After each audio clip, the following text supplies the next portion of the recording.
So we walked through this camp over here, and we saw this we got to the edge of this woods here, and we peeked through, and we saw over here there was a large tent. This large tent here that is all obviously dark inside now because I'm using Roll20's feature, the dynamic lighting feature. So a tent here, a large tent, and then like a large bonfire here, and then a couple of goblins sitting on overturned logs. And you can't, and this is sort of blocked out with the dynamic lighting, saying you can't really see behind it because you're looking directly through fire, and so everything behind it is kind of blocked out. You can see the side of another large tent over here, and much smaller tents dotted around over here. And from where you are, you're not really sure how far they go or how many there are, because you haven't really scouted around the entire circumference of it all yet. So I will zoom out a little bit to make it easier for you guys to kind of get some idea of the immediate vicinity, and to give you guys some sense of scale as to the area. From here to here, the nearest goblin is 55 feet as the crow flies. Here to the fire is about 50, here to the tent is about 42-ish. There you go. And your friend Mel is all the way back here in the tree lines. She was following behind you quite a ways, about 50 feet back, just because she buzzes loud as she's flying, and didn't want to ruin your stealth by buzzing all the way up to you. So you're basically going back and forth to Mel, saying like telling her what the deal is, and then sneaking ahead again. So that's the situation you find yourselves in, guys. It's pretty interesting one. Remember that you are level 1, and you probably can't take an entire camp full of goblins head on without dying. So keep with that in mind. Let's go with !Goblin. If you want to have the chance, let's make sure I enter that. If you want to have the chance to decide for Apis what it is that you do first, if you want to have that decision, you need to type in chat !Goblin, Goblin, just the way that everybody else is spelling it, Goblin. And then I will, out of everybody who puts in !Goblin, I will choose one of them randomly from the Nightbot inbuilt keyword feature, and you will be the first person who gets the chance to decide what Apis should do.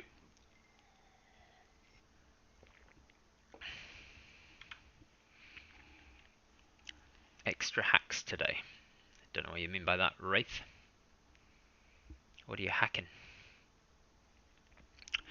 So, from Apis's perspective, you've just followed these goblins for the last, you've spent the last, what would it be? An hour, 2 hours, 3 hours, 4 hours, 5 hours, 6 hours, 7 hours, 8 hours. You've spent about 8 hours in this forest just tracking goblins. You stopped to have a bit of a nibble, bit of lunch. You ate some rations earlier. But other than that, you've just been walking and tracking, looking down at the ground for mud tracks and wolf tracks. You've been talking a little bit with Mel, but not a lot of talking with Mel because she tends to stay a little bit further behind so as to not ruin your stealth. So from that perspective, has everybody entered !Goblin if they want to? Alright, 3, 2, 1. Destiny Foretold! Your first time here, and you get the first roll of the game, the first chance of the game. 1 foot 30 centimeters-ish, yes, that's about right. So Destiny Foretold, you have to decide for everybody what Apis is doing right now. We're not in an initiative order right now. We're not in sort of a time-sensitive situation. So it's really up to your imagination what you do, what we do. And I should mention to everyone who's pretty new as well, if you get picked by the sort of raffle, it's a good idea to write some sort of acknowledgement in the chat, just a thumbs up or a writing, or just type something in the chat so that I know that you're actually still in the chat and you've acknowledged that you are that you are there, and then I can wait for you. Otherwise, I need to redraw somebody. Alright, so Destiny Foretold says we could always use our bee to lure one away who would set off an alarm for who would set off the alarm for a bee, and then try to silently catch him and ask him questions. What do you guys think? Well, it's up to you for what you think, Destiny Foretold. I think that sounds like a good idea, and so that's what Apis is going to propose to Mel. For everybody who's not who's pretty new to it as well, you need to keep in mind that Mel is a giant bee, so she is about the size of a potbelly pig. So a goblin might set off an alarm for that, but at the same time she is just a bee. She is a gigantic bee, but not a weaponed bee or anything. So they might just follow her and try and deal with her themselves. So Apis turns around and sneaks back slowly round the corners and round the trees, just not making too much noise or anything. We are proficient in stealth, remember.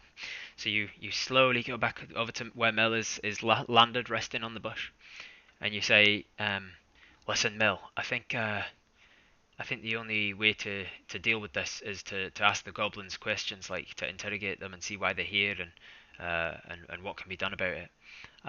But they're never going to let me just walk in there and start asking questions. So I think we need to lure one of them away.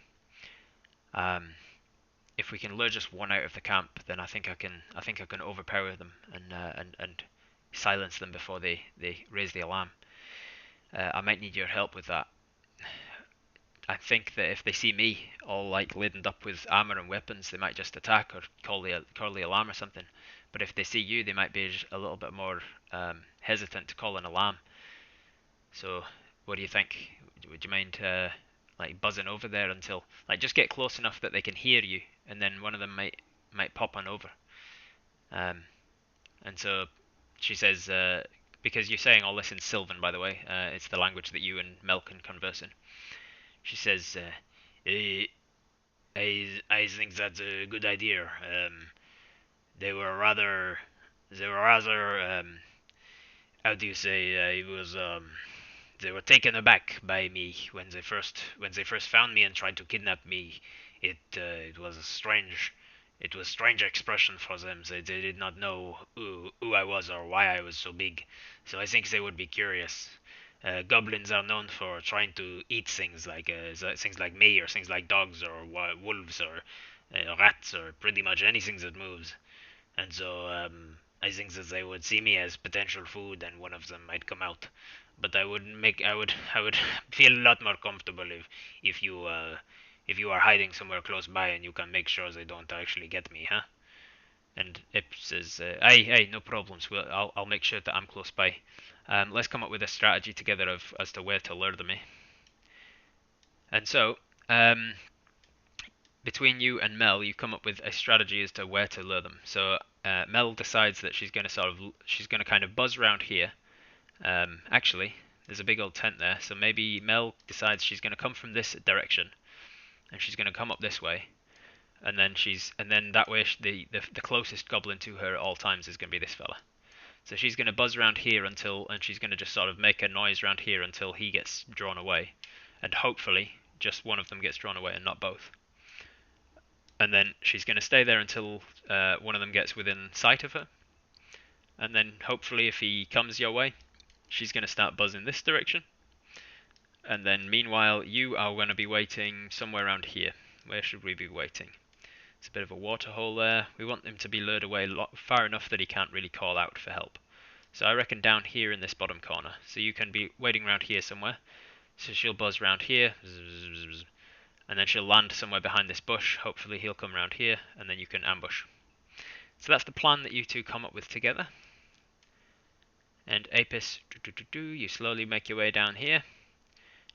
You're walking around this bush and stuff, very stealthy-like. You walk your way around this rock and around this bush here, and then you hide in this little alcove here. Alright. And then Buzzy bee friend, Mel, whose full name is Mellifera. But she asks you to just call her Mel. So she comes down here with you. And then she lands on a rock and she looks up and says, "No time like the present, eh? Let's do this. And then she starts to buzz away. So it's going to be an ambush situation, luring somebody out and ambushing them. Can we lend inspiration to Mel to help her with any checks she might need to stay safe? Unfortunately, no, we don't. We can't. She's kind of your companion pet rather than her own thing. So I'll say that I'll say that we can use our inspiration on any roll that Mel makes as well. Correct, Flutterby Cat. Her full name is the genus for bees. You are named Apis. She's named Mellifera. Mel is a heavy smoker, yes. She must sound like a helicopter. Yeah. Goes Goblin to her. Unless there's some hidden in the trees. Exactly, Sparrow Flyaway.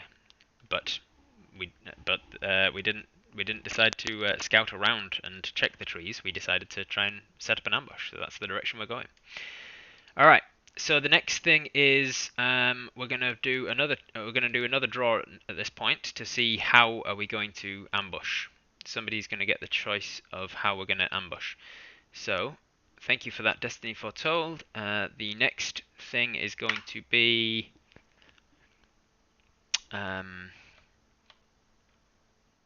exclamation mark boo. Exclamation mark boo. B-O-O. As if you're jumping out at the goblin and saying boo.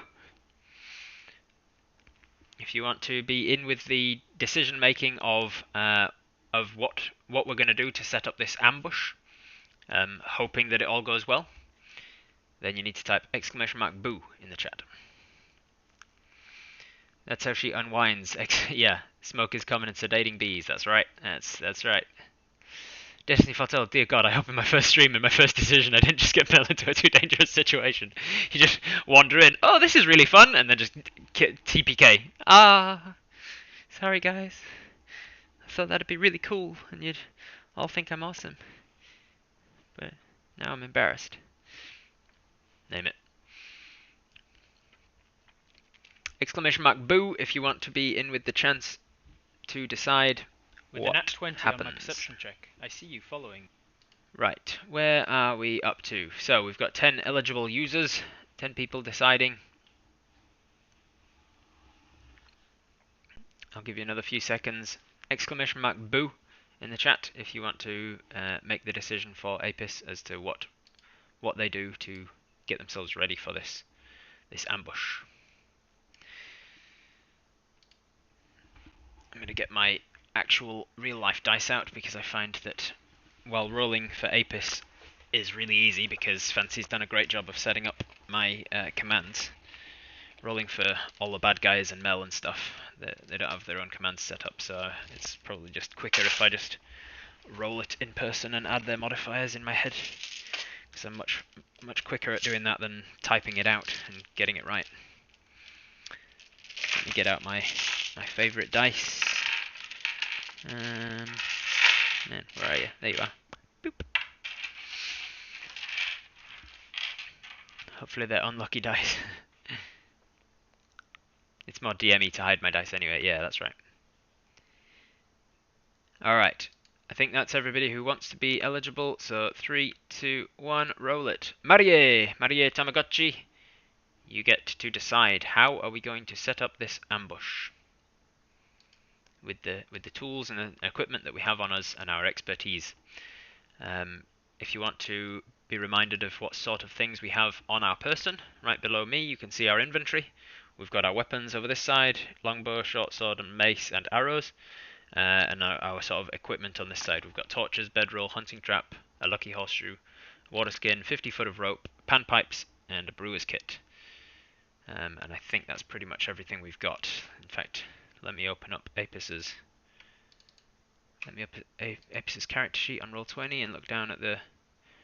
Is there anything else we're missing? We've got mess kit, we've got blanket, we've got tinderbox, we've got rations, we've got soap now, but nothing else really. Our leather armor.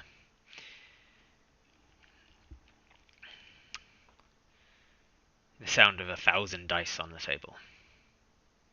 Am I using the dice tray? I am using the dice tray, just not for dice. Using it for holding things that would otherwise fall off the table. But now you mention it, I'm going to use this nice dice tray that Circus Assassin made for me for my birthday.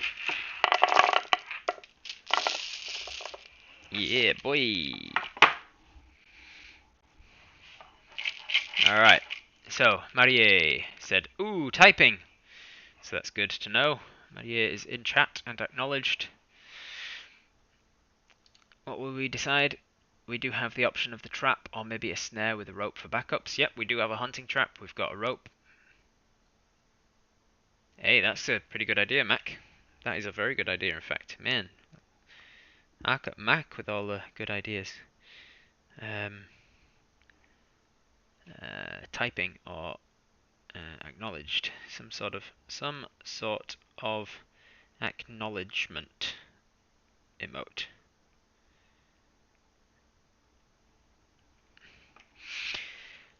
Alright. We are only 2 decisions in, that's right. Chugady, I don't think you know how Robert Should Read really works.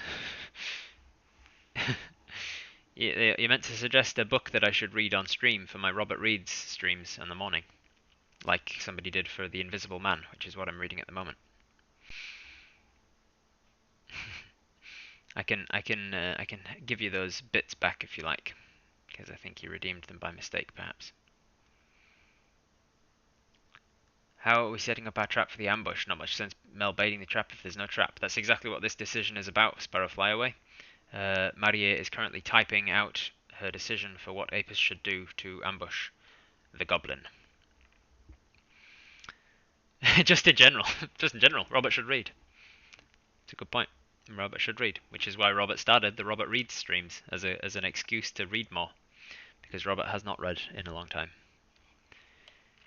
Want me to redeem his points? Can you do that from your end, Fancy? Because I can do it when I go into here, and then here, and then here, and then here, and then reject. Oh, you did it. That's weird. I didn't know you could do that. Can you do that as mods? You can... Oh, wow. That feels invasive. Oh, I don't like that. I thought this screen was like sacred to me. I leave everything up as like a reminder of everything that has been redeemed. And it just disappeared from me. Like, felt like somebody had hacked my computer. Cool. Well, it's good to know that you can do that now. Mod magic. Alright. Marie says, once she's got the first goblin's attention, and if they start to investigate, she carefully turns to Apis as planned. If the second goblin is also alerted, abort the mission and head back to Apis ASAP to decide quickly what's the new plan. Okay, cool. There's 3 parts to it in case I miss one. Alright, no worries. I missed the first one. Thank you for the reminder. So keeping a careful eye on the other goblin at the fire to make sure they don't notice she's there too. She chests flying up a little to make the sound of buzzing to get the first goblin's attention. Got it.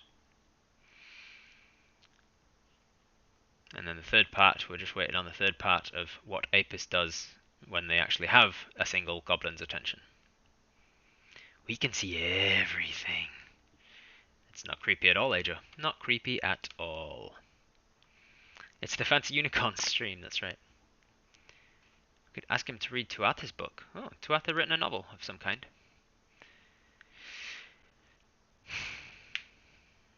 That was the second one. Yeah, I missed the first, but I went back and saw it.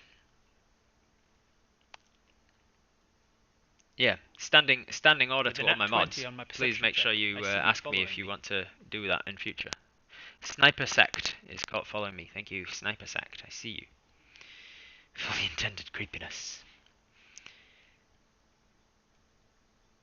Yes, with dragons. Have I still only seen 2 parts? Was there a third part I missed? I saw 3, 2, and then 1 in that order. Mel flies over towards the campfire, but landed to quiet herself up to the point where she can be heard by the goblins. She wants to focus on the closest one. That still hasn't told me what I needed to know, though, Marie. I'm asking, what does Apis do if what's her face gets to the goblin and is successful in luring exactly one of them away? and that first one is lured all the way over to where Apis is hiding, what does Apis do at that point? Like, what is the idea, what is the plan at that point?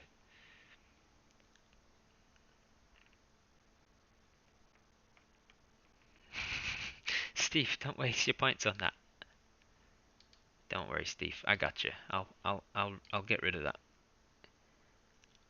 Oh, you can't highlight your message. You can't return your points. Sorry, it doesn't come up in my thing. Smother it with a blanket. Yeah, we've got a blanket if we want. What up, Sniper Sect? Thanks for joining us for our D&D stream. So we're currently making in the planning decision stage of an ambush, effectively, on some goblins.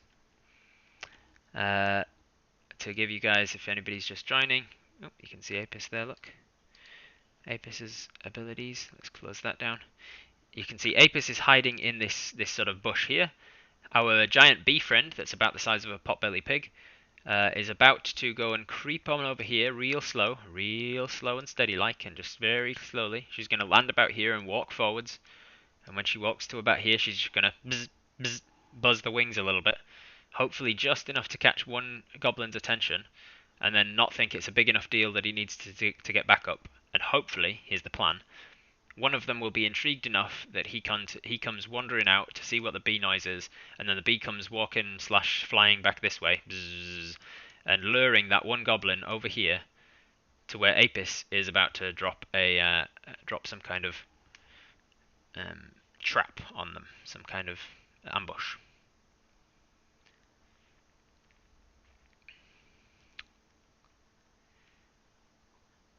The third time someone's copy posting it. Yeah, I've seen all of that, guys. I've seen all of that now. I saw it in the wrong order, but I saw it all eventually. Now I need to know what Marie wants to do for the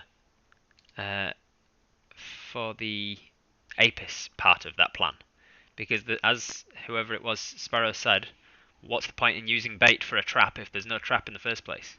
We've got the bait part down.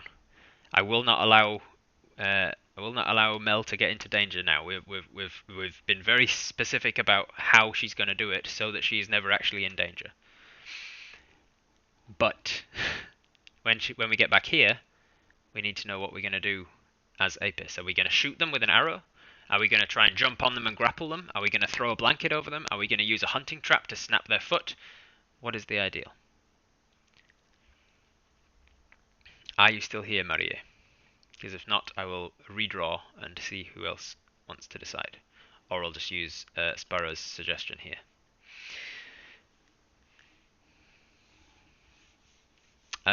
Spider Angel 123 asks a very pertinent question.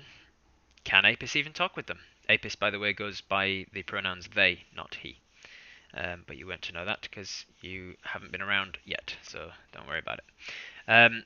So Spider Angel says, can they talk with them? And who knows? Apis doesn't know if they can talk to goblins or not. They haven't really had to encounter too many goblins. Alright, Marie says, Apis puts down the trap that they have in their inventory, the hunting trap, in a spot that they think the goblin will step, concealing it as best that they can. Apis hides behind the rock, if it's big enough, this rock over here, as best they can. Hides behind the rock if it's big enough to do so, otherwise a bulky tree. Yeah, that rock's big enough. Apis listens out for Mel's buzzing. It's quieter than normal because she'll be careful, and then the plan has worked. And Apis waits for the goblin to come out, and then grapples them when they're caught. Alright. Well, welcome, Spider Angel. I appreciate you being here. It was a lot to type, and I appreciate it, Marie. We've gotten there in the end. I'm all tense. Fuck. Don't worry about it. We're here now. We're here. We don't speak Goblinoid. We don't speak Goblin, but we do speak Common, and sometimes other creatures speak Common as well. So if Goblins speak Common, we might be able to understand each other. Okay, let's hope that the other ones don't hear it, and let's hope that this plan goes ahead. So first, in the chat, I'm going to roll a survival check. Skill Serve. This is for Apis's ability to set the hunting trap and disguise it.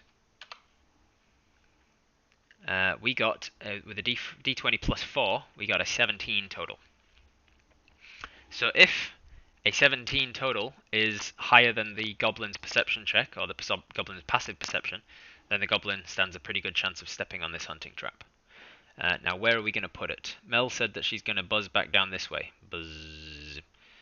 And so we'll put the hunting trap. I should have made a hunting trap thing. Let me write that down as a new adventurer joins the team. A new adventurer joins the team. Thank you, Spider Angel 123, for joining our adventuring team. Was it off your own bat? Let me have a look. It was gift. It was a gift from Nicole Standing. Thank you for that, Nicole. Make.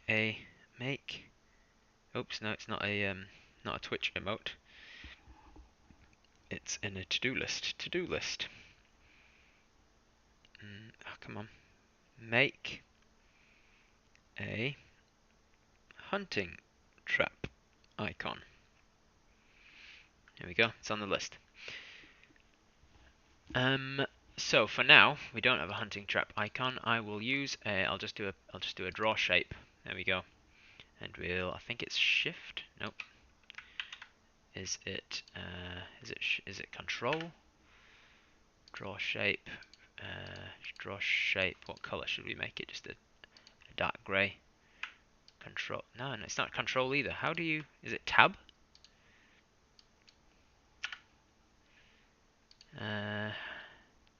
Alt. It's alt. That's it. I remember. There we go. Oh, now it's green again. Of course it is, because it doesn't seem to want to remember that I just changed it to dark. Oh my god, I hate Roll20 so much. With a nat 20 on my perception check. I see you following me. I see you, Arathwin. Arathwin. Thank you for the follow. Freehand. Turn it back to grey. Alt, and I'm going to place it right in the path, right about here. Oh my fucking word. Why is it always? Draw shape. Grey. Oh, but now I have to select this and get rid of it. It's so crap. It's such a crappy system with so many flaws. Alright, there is our hunting trap. Pretty well disguised. I find it funny that the horseshoe picture has an aura/halo behind it, because I drew that into my Apis picture too and did a similar one without knowing you had that on it. Well, there you go. Put the trap on the other side of the pond, the puddle, whatever that body of water is, in the gap between the trees. Like right here, Marie? Because the idea is Mel's going to come down here, buzz, buzz, buzz, buzz, and then buzz around this corner, and the goblin's going to come around here and snap into here, and then Apis can jump out and grapple them. Is that not the idea? You're the one setting the trap, Marie, so you can decide as best you want it to be. Do you want it to be here?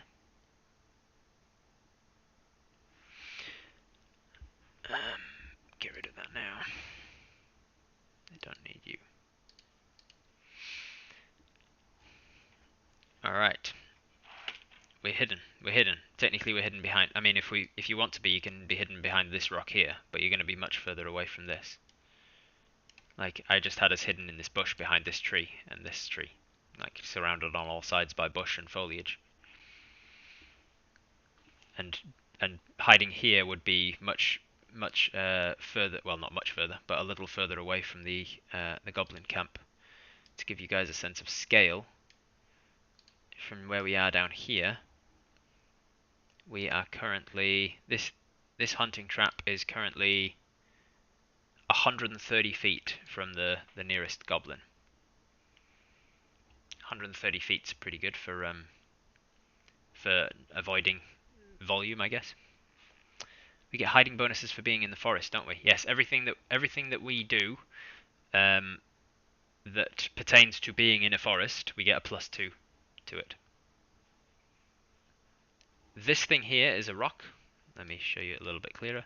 This thing here is a rock. This thing is water. This is like a very small puddly kind of lake. Very, very small. This is a rock. The plan is good. Don't worry, we've got a good plan. We've done everything we can to make this a safe plan. Don't worry. So, buzz.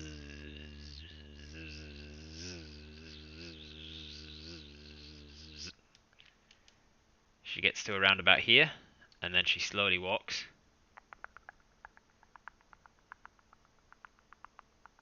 To here-ish. Let me zoom in.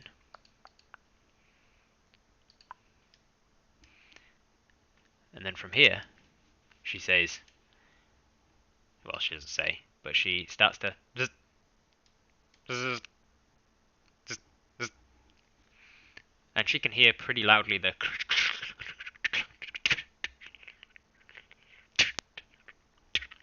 crackling and creaking of the fire as various bits of bark snap off and spontaneously burst into flames, and the wood creaks and cracks under the fire. The fire is freaking enormous. Yes, it is. It was unfortunately not an icon. It was part of the map, so I couldn't resize it. But hey, she needs to leg it absolutely. She starts to. Zzz, zzz, zzz. I'm gonna make a check for the goblin to see if he hears Mel over the sounds of the fire. It doesn't take long. She's there maybe a minute or two before the sounds of yeah, that's good. But I can stick over from bush. There's got it. Huh? Just got a question. That pretty good is got a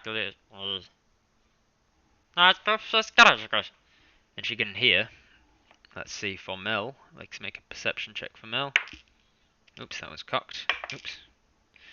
Alright. So, they've definitely heard her.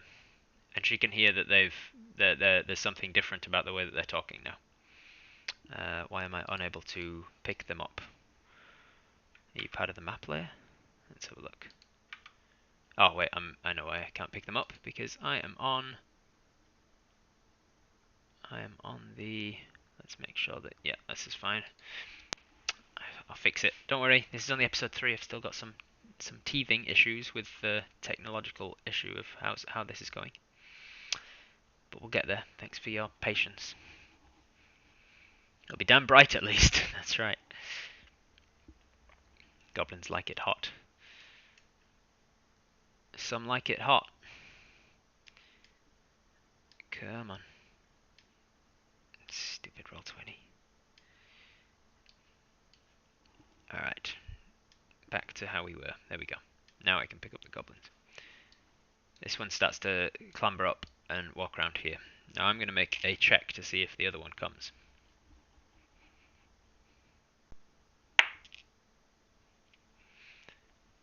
That's good. The big guy's gotta go see. Mel.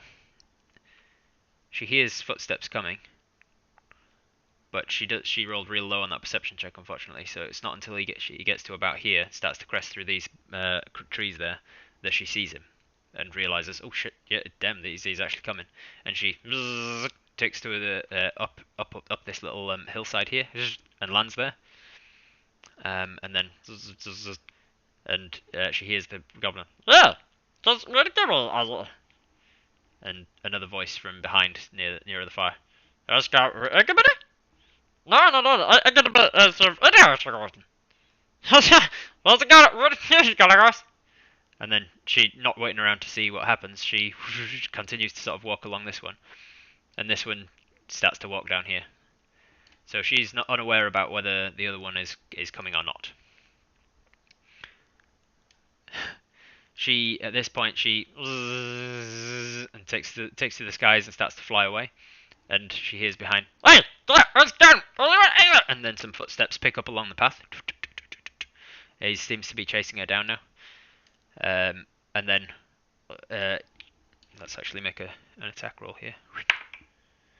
Thankfully, it's not enough. So she, as she's flying, an arrow comes whizzing past her, and not needing to look behind herself with the sort of compound eyes, she can see that the goblin is running, but he's now got a short bow out. He took one shot, but realised that if he stays to try and like aim and shoot properly, she's going to get away. So instead, he just uses his action to continue to dash, and he's catching up to her well, she's not catching up to her because she can dash as well. But she's deliberately like keeping him close enough that he can see her. Again, once he gets here, he's got a bit of a range, bit of an open range towards her. So he's gonna chance another shot. A natural one. So he shoots off, and it fires through Apis where Apis is hiding. This arrow comes flying through like 3 feet in front of your face, into this sort of trees just opposite over this direction, just over here. And then she round this corner and up into this sort of tree behind Apis in this sort of area here. And then as she lands on the branch, her stinger comes round and she what's the opposite for retracts? Tracts. She tracts her stinger because she's super cute, and I'm going to say that her stinger is retractable. So she unretracts her stinger, and extends. She extends her stinger. She unsheathes her stinger. I don't know. And then the goblin, seeing that he's lost her, he runs around here. Now I'm going to get him to make a... Well, I'm going to use his passive perception, actually. What's the goblin's passive perception? Goblin, there he is. Pull it off to the side where you can't see him. His passive perception is not great. No, so he does not see that trap. So he comes running around this corner. The trap goes off. BAM!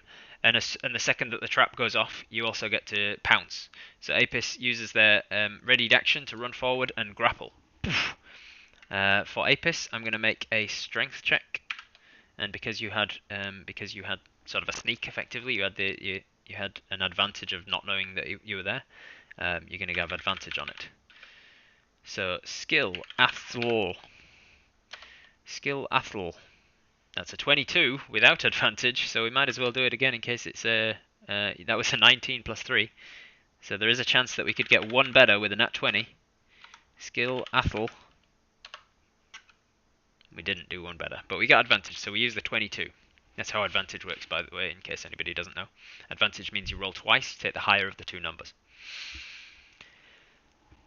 So it snaps on his leg, and as his mouth... He goes wide, and you just rush forward and poof, you shove your fist right into his mouth as his mouth is real wide open and about to scream. This dwarf fist. You feel a tooth crack underneath his front teeth. You've basically punched his front teeth into his mouth, but you've muffled the sound as the other hand comes around the back of his neck and grabs hold of his own shoulder. And you've got him like this, and he's got a trap on his foot. So I'm going to see how much damage he just took from that trap. Just in case he wants to run away and you want to finish him off. He is wounded now. Let's have a look. Not a lot, but hey, there we go. No, Mel does not die when she stings. That is not a product of being a bee, Svanna. That is a product of the interaction between a bee and a human skin. Some bees are perfectly capable of stinging humans and not dying, and even the ones that sting humans and die are able to sting other animals without dying. So no, she is a species that does not lose her stinger when she stings people. I would not have shoved a fist in his open mouth where he can bite down. you ever shoved an entire fist into somebody's mouth, Sparrow? They don't have a lot of purchase for actually biting. Especially when you've just broken their teeth and they've got a trap on their foot. He is not going to be biting you anytime soon. If she's pig-sized, the sting is at least 30 centimeters long. Yeah, just all the way through the person.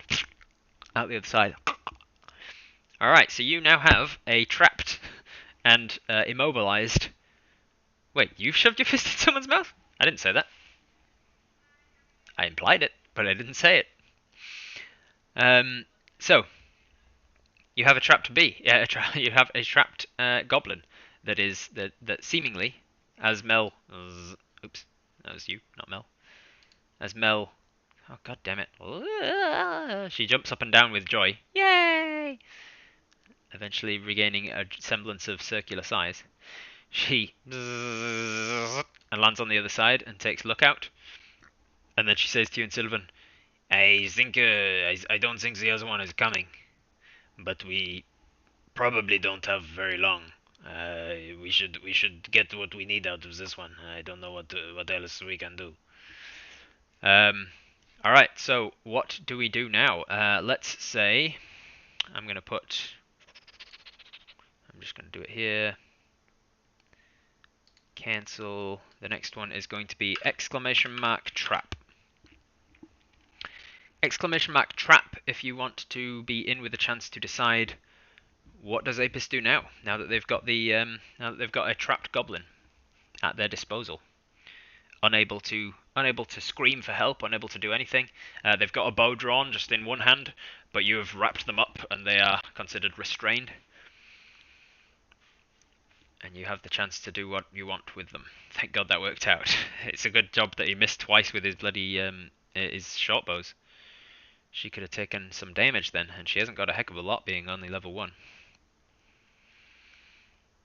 Worn out after the last one. Don't worry, Marie, I think Nightbot's discounting people who have already won anyway.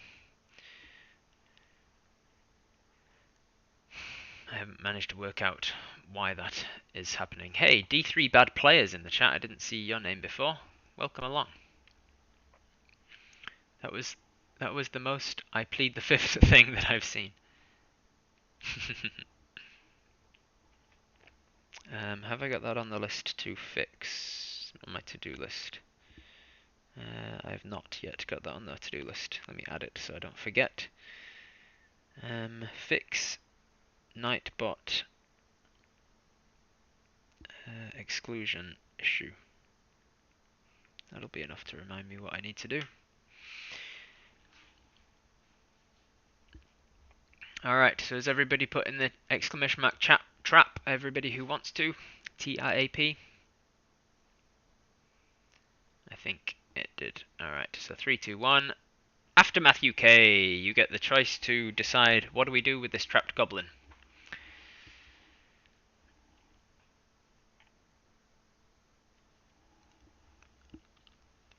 Fancy's loving the violence. Will she level up too? Yes, she does. Yeah, she levels up alongside you. So she gets slightly more hit points, her stinger does more damage, a couple other things. She's got a few features that she unlocks later in her levels. She's basically a homebrewed bee. She's got most of the stats of a giant wasp, but with a lot of homebrew elements. With the help of the P,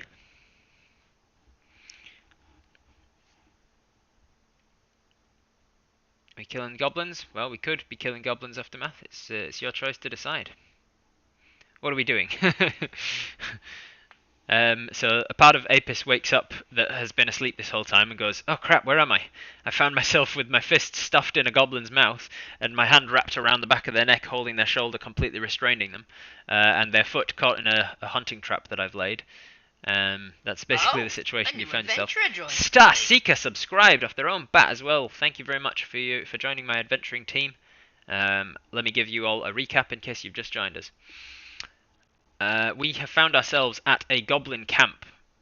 Goblins have been an issue in this area for a while, but they haven't necessarily done anything directly to us. We found that there's probably multiple of them. We don't know how many. We just saw 2 that were on guard. We've managed to lure one away with the help of our giant pig-sized bee, and trapped one in a hunting trap and stuffed our fist in its mouth when it called out from pain of the hunting trap, managing to subdue it. We've got it completely grappled, restrained, and completely under our control now. We get the choice, or rather, Aftermath UK has just been chosen to take the choice as to exactly what to do now. The things to keep in mind are the things that Ajo has just popped in the chat there, that personality-wise, things that we came up with together for this character, things that the chat as a whole came up with, was that Apis avoids conflict when possible, doesn't kill when necessary, but will always help somebody in need, and will always attend to an animal in danger, that sort of thing. So they're not a pacifist necessarily, but they see death as a last resort. They are completely open to killing things when they need to, but as Banana Champion says, if we don't kill these goblins, then there's a chance that they will go on to kill other people, which we know for a fact that they will do. We have seen them. We have seen a victim of goblin murder. Only yesterday or the day before. Day before, I think it was. We just yesterday buried an acquaintance of ours whom the goblins killed, and so it's up to us whether we kill it or not, or rather, it's up to Aftermath whether we kill him or not. So, hopefully that gives you enough context to decide what we do in Aftermath. What are we doing, Kirsty?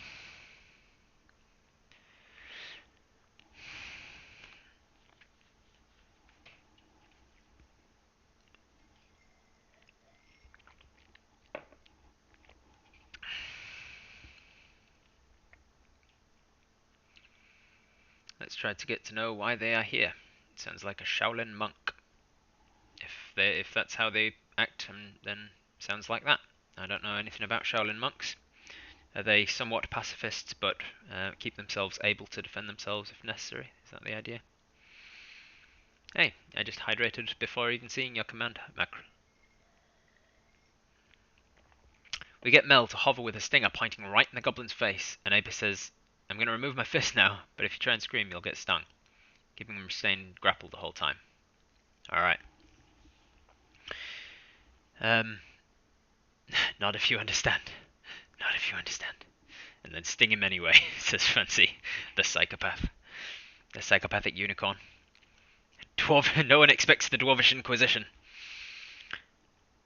Well, can't nod, because we've got our fist down your tonsils, but you can blink if you understand.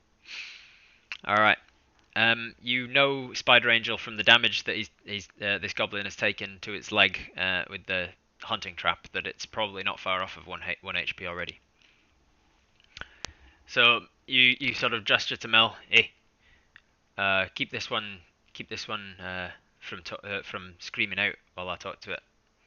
And Mel says, with pleasure, and she round to its face, and just hovers in spot with the stinger up underneath itself and pointing directly towards it.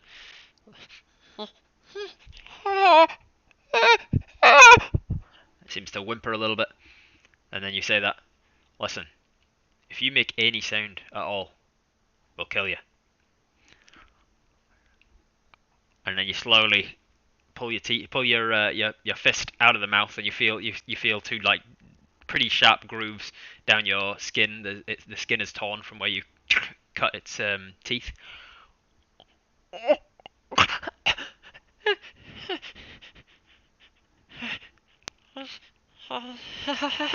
That's you big people. Alright, what do we say in Aftermath?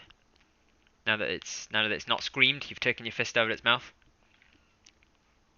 I have to beat the idea of how we could kill him if needed, but it's rather brutal. Fancy would love it.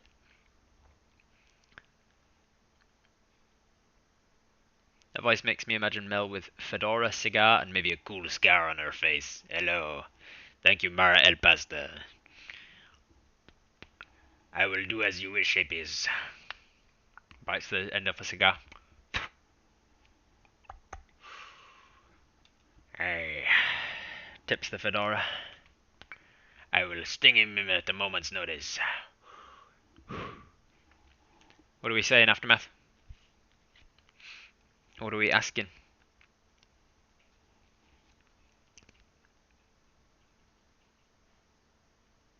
Am I the only one recalling the Goblin from Lord of the Rings? Why did they target Creed's Fair? So in your mind, Apis, all of these. Oh God, what do we want to know? All of these thoughts are racing through your mind. What to ask? One psychotic thought is thinking we should just sting him immediately. Sting him now. Kill him. Another one's, why are you here? What? How many creatures? How many creatures are in your camp? Somebody, a part of you thinks maybe we should offer him a drink. Why are you here? Why are you killing people? What are you here for? Were you targeting the town of Shadbridge? Am I the only one recalling the Goblin? Wait, not that one. Why are you targeting Creed's farm? How many of you are there? All these thoughts. Your first question, very smart, is, do you speak common? To which the goblin says, Oh, I speak,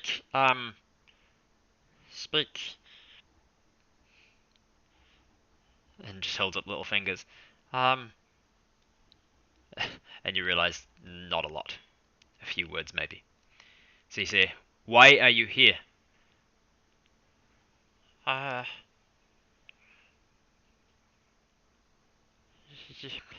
uh, uh, Gush, Gushka, Lut, Gushka, Lut, uh, Big, Big, uh, Mash, um, uh,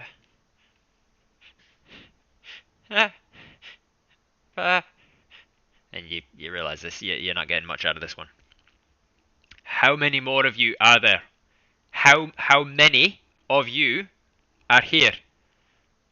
uh,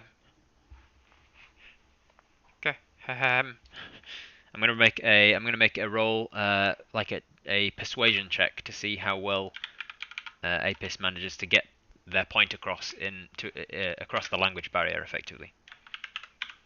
All right, skill persuasion. You have disadvantage on this one, of course. Stupid Raccoon is continuing the gift that they got from Alan. Thank you for that support, Stupid Raccoon. Try the other languages we know. We could certainly just speak loudly and clearly, because obviously they can understand you better when you shout at them. I can tell that you're English, Aftermath. Ask him, will I level up if I kill you? Do I get enough experience for killing you to level up? Alright, so let's have a look. See, so how many did we get? Persuasion check, rolled a 7. Oh dear. With disadvantage as well. Skill, persuasion. So that was an 11 total. So with disadvantage, you roll twice to hit the lower of the two numbers, which happens to be the 7. And with a 7 persuasion, you're not really able to get across. You start to count. 1, 2, 3, 4. How many of you are here? How many of you?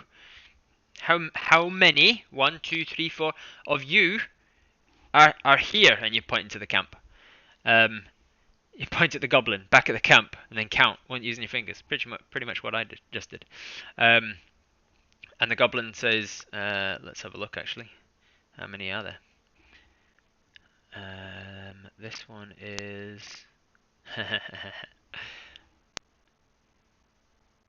one, 8, he says, Dik, Uktak, Biftek, Ik, Langtur, Fastel, Fustikal, Nasuk, Nasuk, if not Nasuk, Nasuk, and he seems to be he seems to be counting up more than 10 fingers, and then gets a little bit lost. Seems like perhaps he's not very good at numbers or maths, but he gets lost around about 15. He's lying, kill him. Well, he might be lying, so what we're going to do is we're going to do a skill check. There is a skill in D&D called Insight that is specifically for reading people's body language and working out, do I think that they're lying? We got a 22 on our Insight. So with our Insight, we can tell that this goblin is not lying, but they did just count, like, very quickly, and there was nothing behind the eyes as to acknowledge that maybe they were counting goblins. Maybe they were just counting, because they might not have understood what you were asking them, and just started counting in goblin. And so you're not sure whether there's 15 goblins, or whether they were just like, they just saw you go 1, 2, 3, 4, and then went, oh, I know numbers. Those are common numbers, and maybe these are goblin numbers, and maybe we're bonding. So you're not sure exactly whether you can believe it or not. Did I just make that up now, or have I actually learnt Goblin numbers? A good GM never tells. Can we use him as a hostage? Potentially. Maybe. His house is crowded with goblins. Just needs to listen and learn. Yeah, maybe. Alright, so what do we do now? So we try the other languages. That's probably a good idea. So we ask them again in Dragon, in Draconic, in Dwarvish, and in Sylvan, and those get even less response from this goblin, this extremely terrified and in a lot of pain goblin. It seems like this one's not the smartest of the bunch and speaks basically just goblin alone. Goblin and a very few words of English. Like while they're whimpering away, while you're asking them in these different languages, he is catching. He's saying different words like big, and he starts to go 1, 2, 3, 1, 2, 3, 1, 2, 3, 6, seven, 1, 2, 3, 6, 7. A big fire. Dog. But no, nothing that's making sense. Just slap him till he understands. Yeah, that's a good idea. We'll try that, Dad player. D-bad, is it D-bad player? D3 bad player? Just slap him across the face. Try again. Not my tempo. Okay, put this one out of his misery and then start again with another one. We've got plenty more. We'll just try again. This one's a dud. Send it back. What do we know about goblins? He's trying to communicate. Sting him. Big fire. You got that right. Tell him to run and not come back. All right. So I think we've got a lot of different decisions going on in the chat, which means we need to call for a decision. What's going to happen? We've decided very definitively that we cannot communicate with this one. And so what do we do next? We are going to try... I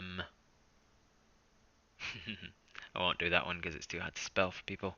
We'll just do !talk, because that's what we were trying to do. !talk if you want to decide what we do with this goblin. Do we kill him? Do we let them go? Do we try and scare them into running away and never coming back? Do we something else? I don't know. Do we keep trying to talk to them? Do we take them back to the town? Do we patch up his leg, give him a blanket, patch him up and let him be? Do we drown him in the pond, as Miss Bellman says? Tie him up and hide him somewhere? Yeah. If he doesn't disappear and not alert the camp, time to put him out of his misery. We can't let him go. Run away and never come back.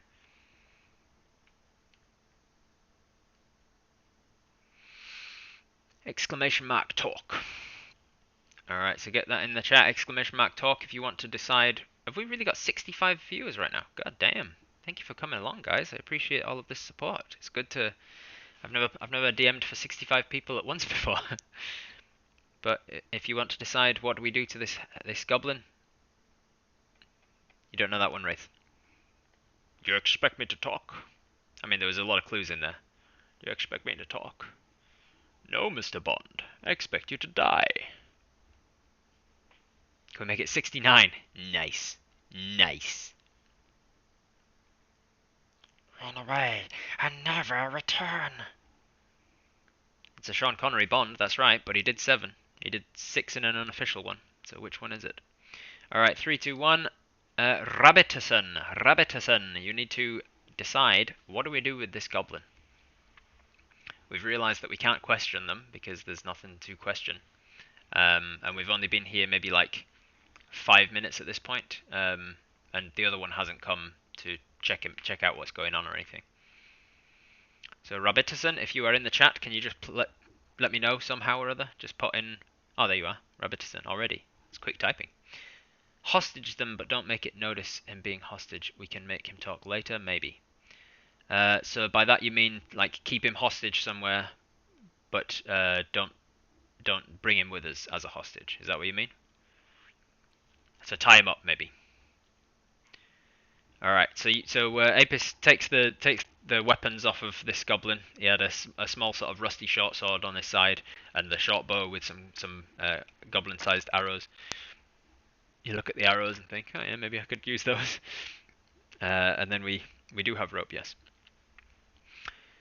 So we take all of the weapons off and like throw them off to the side, out of reach, and then we get the goblin and kind of drag him by the hunting trap, and he kind of hops along over to a tree, and then we tie the hunting trap to the tree, and then we use the excess rope to sort of wrap around and tie him to the tree. And now he is tied to the tree. If that's what you meant, Rabbitison, it didn't quite read what you said. If you want to clarify, please do. His leg's still in a hunting trap, so we can bandage it if we want. Are we going to take the trap off? It's a good way of making sure he doesn't run away. So he's tied to a tree, and he's not gagged or anything. We just end up with 15 goblins all tied to different trees. Very much like the scene in Crocodile Dundee, where they're all just in the cave that he just keeps them alive and keeps storing them elsewhere. Make it gently. Oh, so kill him, but do so quickly? Is that what you mean?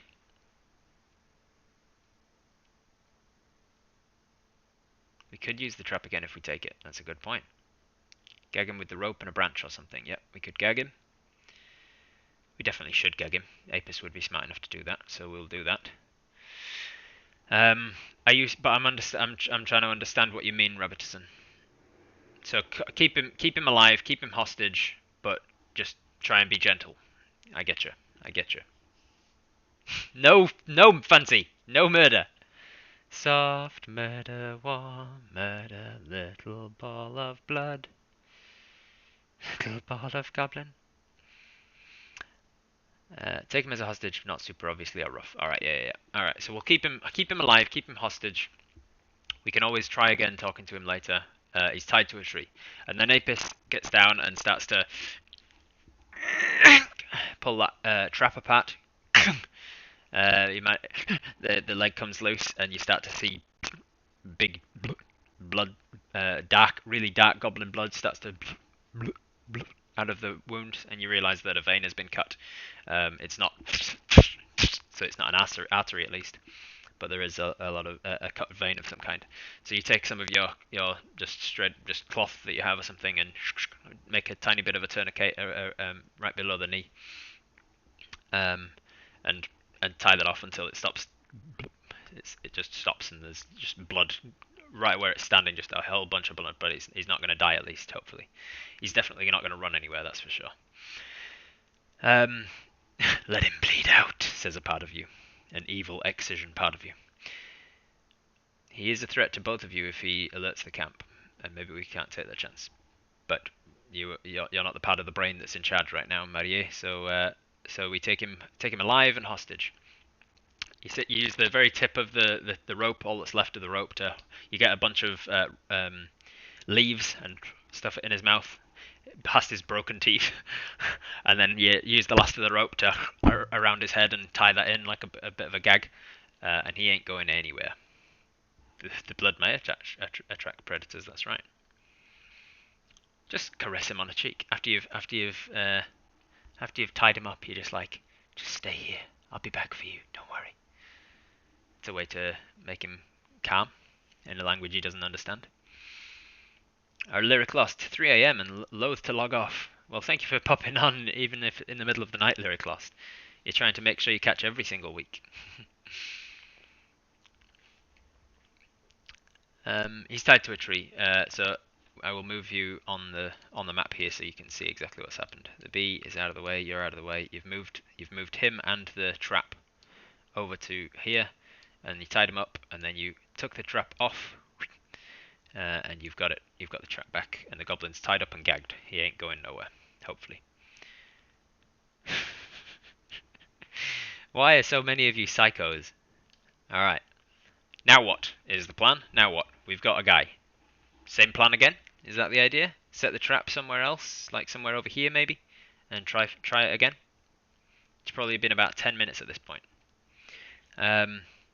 Rinse and repeat.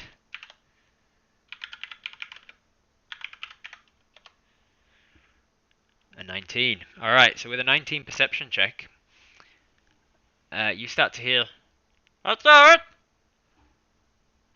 Cracked! Cracked, is it? That's what I did!" Ugh. And you realise that the other goblin's starting to now get a little bit antsy about where this one is. So what are we doing now? Let's go with. I think this requires a new decision. All right, so we are going to go with exclamation mark second. That is 2ND. 2ND. Exclamation mark 2ND. For the second goblin.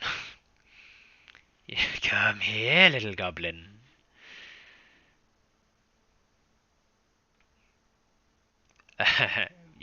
You have no way of knowing, Circus Assassin. Maybe.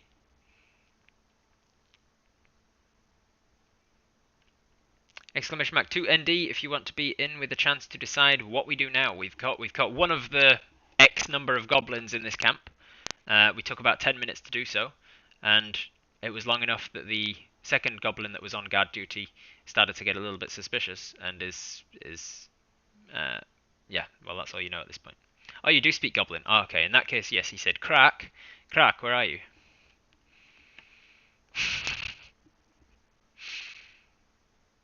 You speak it as well as if he spoke Common. Oh, right. Wow, it really is bad. I've no idea what this roll is for.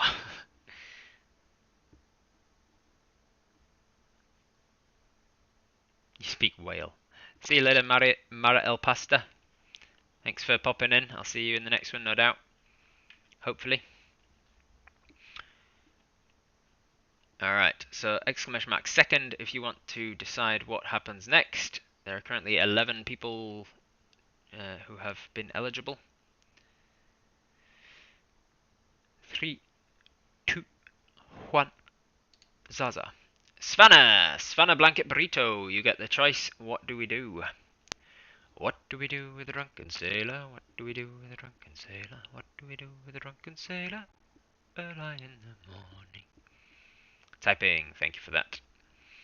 We're at 59 viewers. It says 63 on my page, but it's not very good at refreshing. Hype, hype, hype. So, we've just tied this guy up. We hear, Crack! Crack! And think, oh, we might be about to get made. We need to act quickly. Can Apis type? I don't know what you mean. I'm not entering these. I'll be cooking them 3-course meals and free drinks. What are you not entering? What are you talking about? You're not entering these decisions. Avon Exodus. How's it going? Did you manage to catch up, Circus Assassin? You're not entering the draws. Ah. Like on the ground draw things. Can Apis draw? Like can they do so with a type something out on the ground by sketching it out with some dirt? Maybe.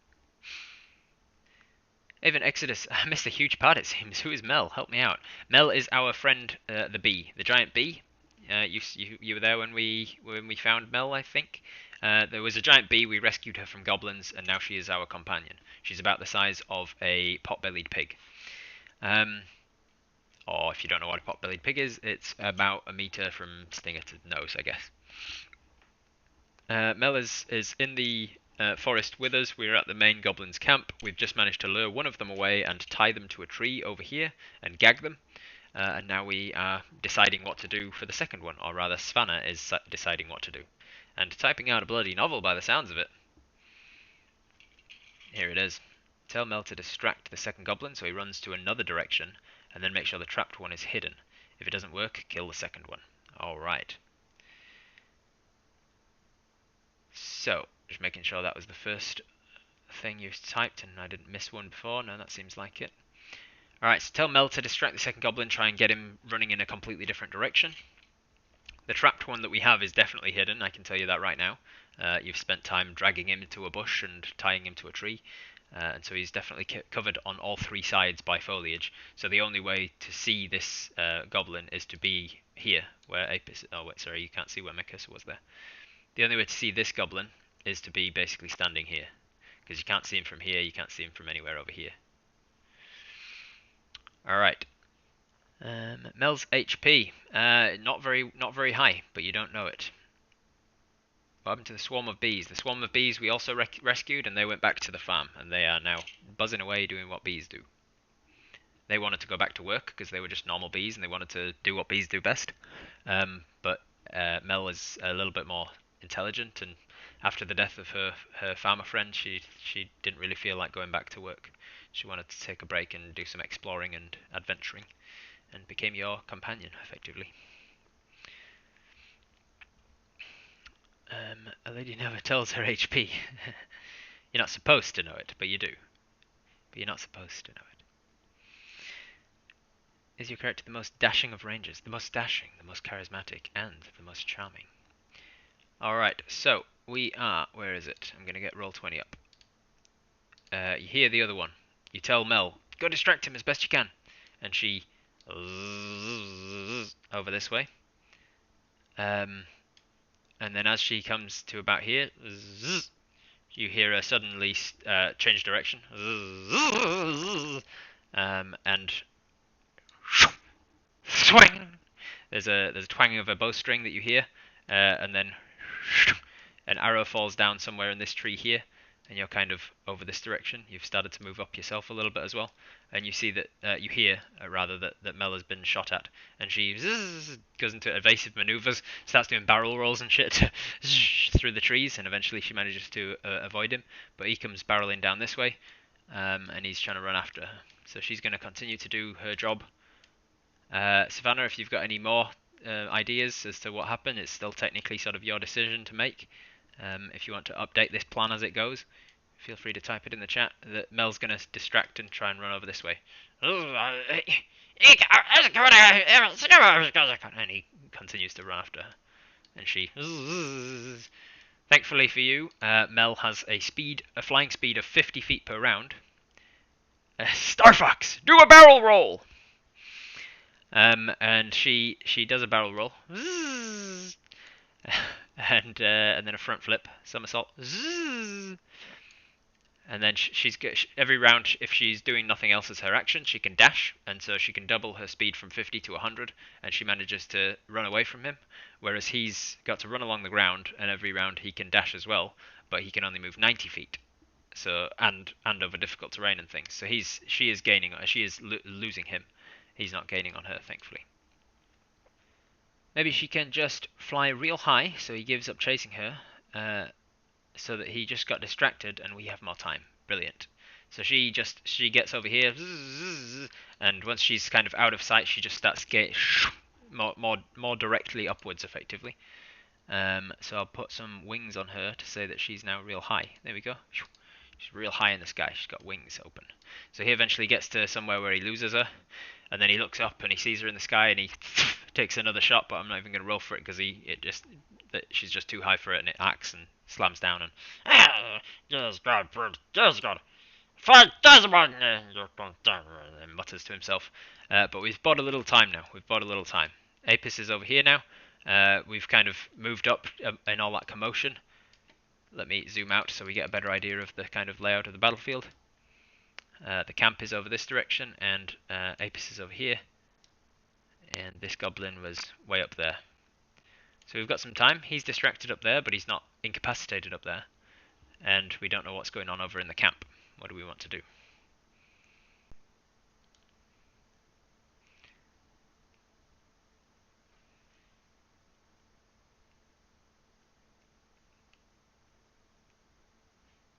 Please give Savannah a chance to write if she does want to chip in.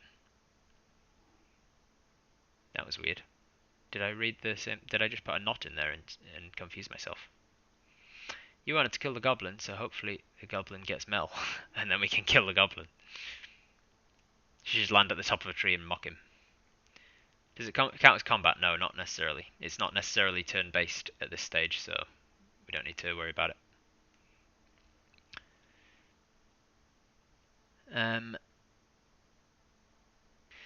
So we should now scout the camp. We should set fire to the camp. We should move around the camp and try and investigate in a safe distance.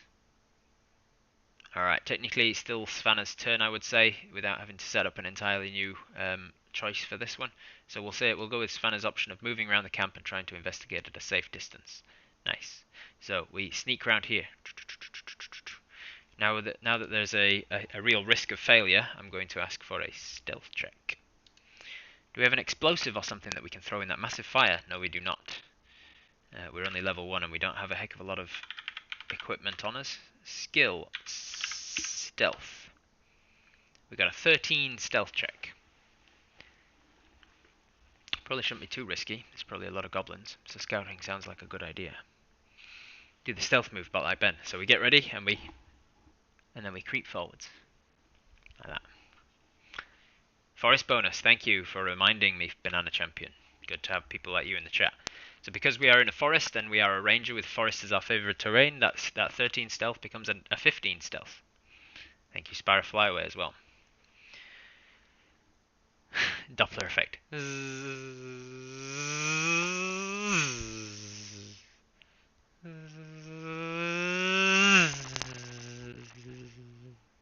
Like that. Do we have poison? We don't have any poison on us. No Spider Angel. We have poison resistance because we're a dwarf. So if somebody tries to poison us, we get to resist it. But we don't have poison.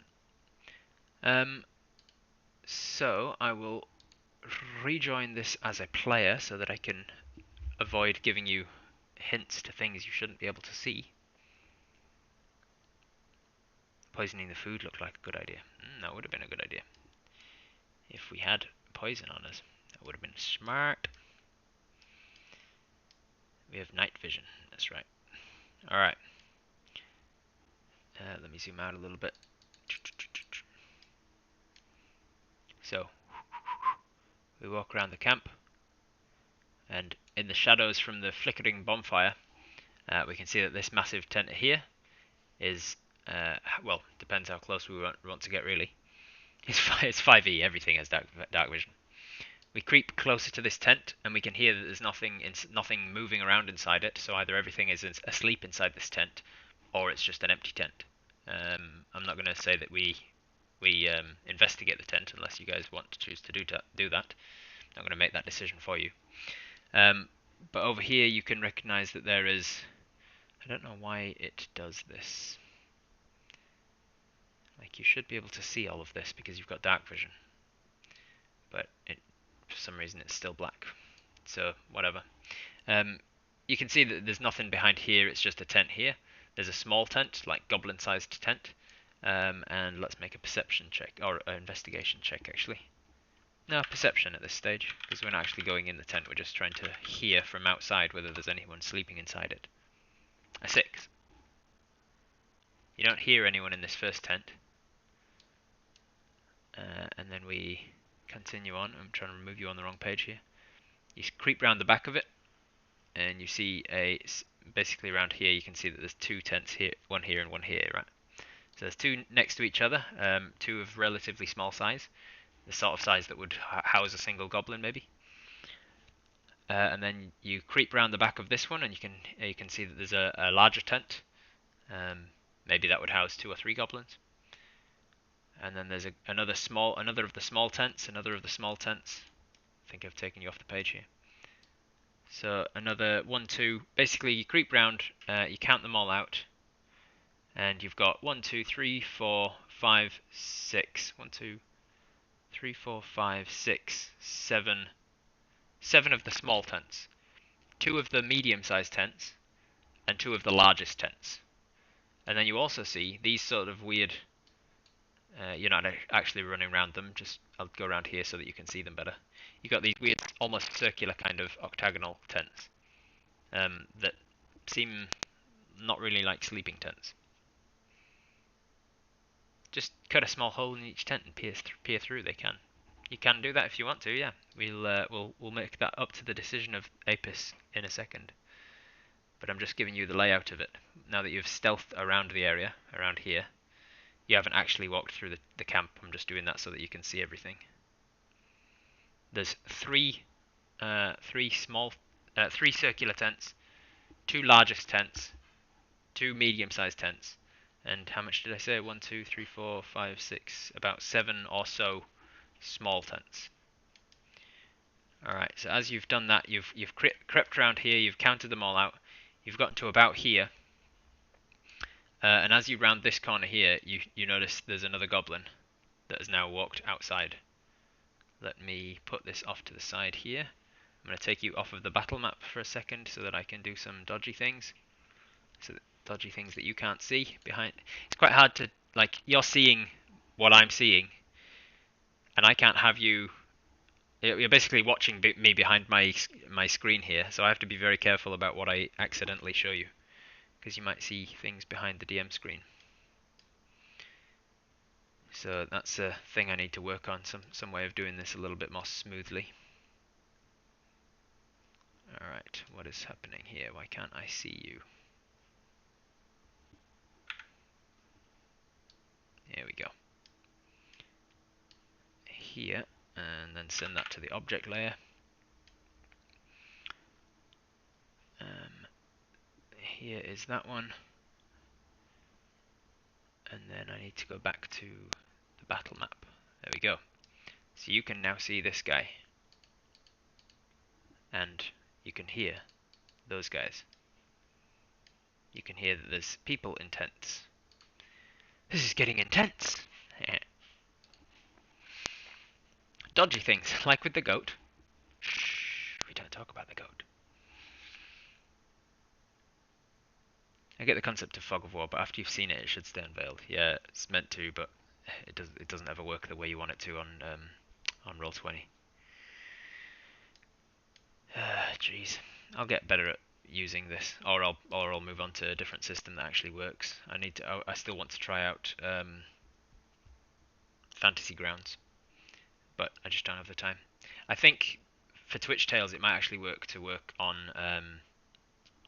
what's the one? Tabletop Simulator, which is a game that you can buy on Steam.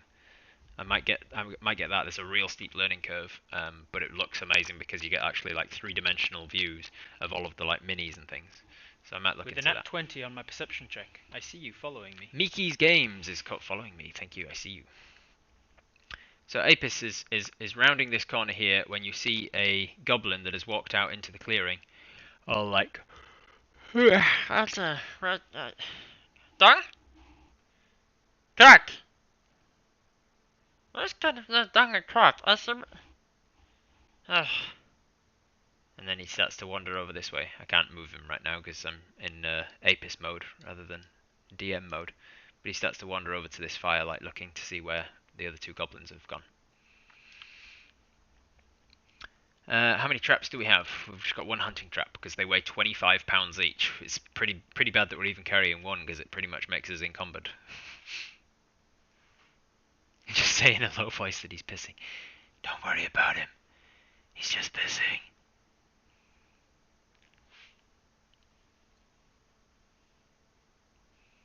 Where's Dan and Crack? Alright, so at this stage we have options, we have choices. What do we want to do? We've scouted out the camp. Change the voice of the goblins, they sound too cute to kill. Yes, done, correct. Let's surrender. Let the rest the gunfriend are correct. How's that?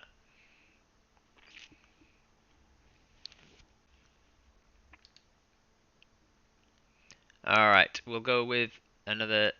Now it's just Angry Stitch. I've never seen Lilo and Stitch. Alright, exclamation mark tent. Exclamation mark tent if you want to be in with a chance of deciding what the hell to do next. We've got, just to remind you, or in case you're just arriving now, just to remind you, you've got a goblin in the middle of the goblin camp. we've got a goblin that is currently being distracted trying to shoot arrows at a bee that's basically hiding at the top of a tree. And he might be back any moment.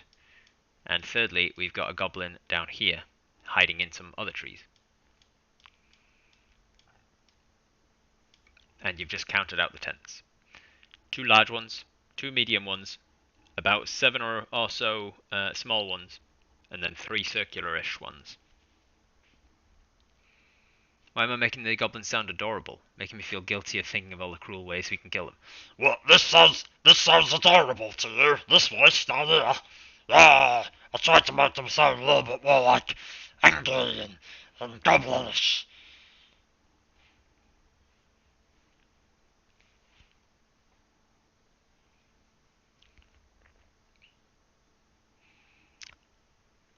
Alright, exclamation mark tent if you want to be within a in with a chance of deciding what Apis should do.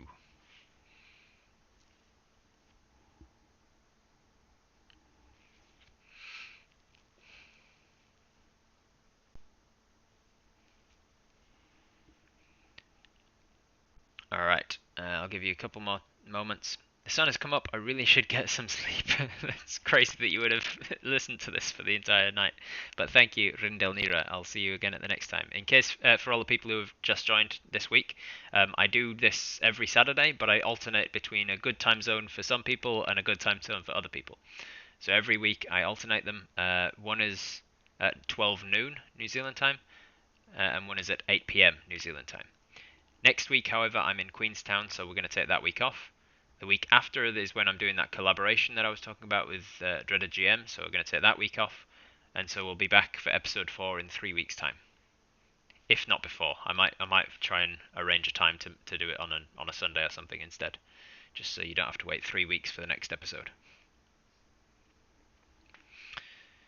But thank you for joining. I shall see you again in a future stream, hopefully. Alright, where were we? Exclamation mark tent. I think that's everybody who wants to be. So 3, 2, 1, roll it. Miss Bowman! Miss Bowman gets the choice of what to do now. Please acknowledge if you have if you've heard me and understood that it's your turn, Miss Bowman. Somehow, thinking, great. So give it a thought With a nat and 20 then on my decide. perception check, I see you following me. Yana 1981, or Jana maybe. Jaina perhaps. Jaina 1981. Tell me how it is. Is it pronounced Jaina? Yana? Jana? Yana? Yana? Yana. Like New Zealanders. Oh yeah, nah. Oh yeah, nah. So Miss Bowman, you've snuck your way around. You've sneaky. You've got your befriend to distract the second of the two guards. And then you've sneakied your way around the camp, not going into the camp, but staying on the outskirts, just counting the tents. You listened to one of the 2 large tents. All was quiet. You went to the next one. You couldn't hear anything. Yeah, nah, brah. And you continued round, counting them all out. You didn't see any other goblins until you got to the end of the thing, and you realised that one of the ones that you'd passed and kind of dismissed as quiet now had a goblin just leave it, and seems to have been woken by something.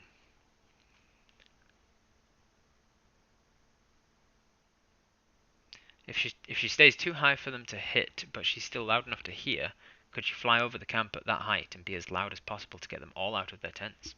It's definitely a possibility, Sparrow. They have a favourite. Nah, yeah, nah. Nah, yeah, nah, yeah, nah. Greetings from Germany, Jana. If you're German, then I'll say ja, nah. Jana.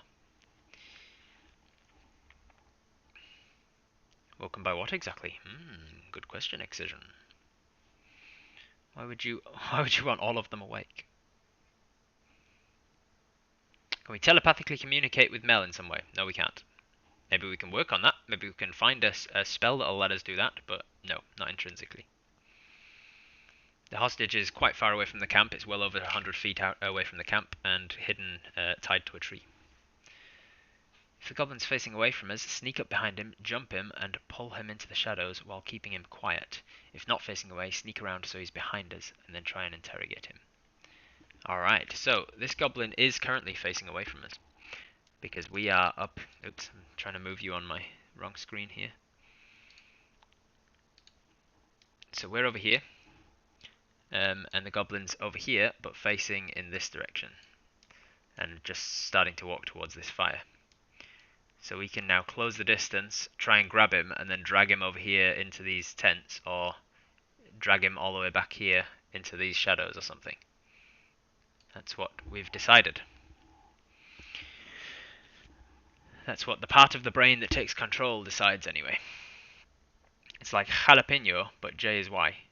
Jalapeno. What? We need to silence him ASAP. You should set little fires to one tent for another distraction. Rabbitison really wants to set fires to tents. The safest way to check the tents is to cut a small hole in each tent and peek through, or pop the pinata and be surprised with whatever's inside and just fucking go smashing at it with a mace. Just kill him. We are Apis. We are B-Men.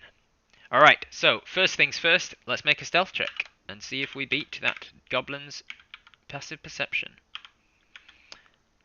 Not exclamation mark stealth, exclamation mark skill space Steve. Make sure that skill has 2 L's, Rob. You know how to spell things. Alright, we got a 10 on our stealth check. So as we creep up behind, stealthy, stealthy, stealthy, we get to hear. Ajo, I don't think it would count as being forest, because we are not in forest, we're in a campsite now.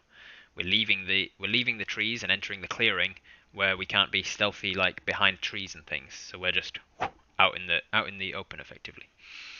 So that's just going to straight be a 10 total. Thankfully, goblins are not very perceptive. So we did not get seen. So we get up behind the goblin. The horseshoe is for re-rolls excision. So when we want to, we can re-roll something that we're not happy with. Either something that we have done, like an ability check, saving throw, or an attack roll, or we can force a re-roll against us. So if a goblin hits us with a natural 20, we can be like, no, nope, we're not getting hit with a crit.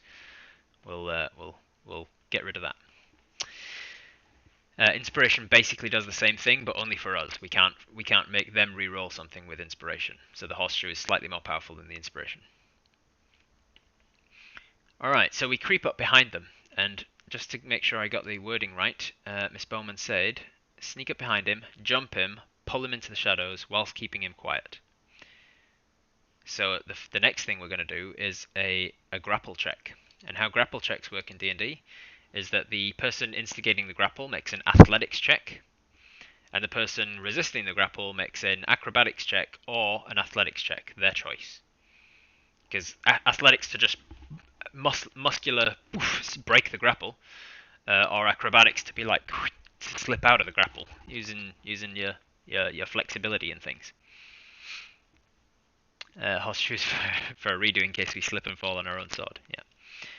So Apis is going to make a skill space athl for an athletics check, and we get a 20, a dirty 20. We used inspiration last episode, Marie, and we got it again. So Circus Assassin gained as inspiration. Circus Assassin gained as inspiration for running after the blood trail to see what happened, and then we used that inspiration on the deception check against the guards, I think, and then someone else, I can't remember who, gained as inspiration again for acting in the very Apis way of tending to the animals or something. It was something to do with animals.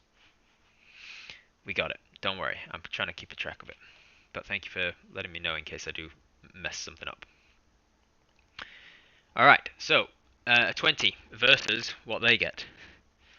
So I'm going to make an acrobatics or an athletics check, my choice for the goblin. That was cocked.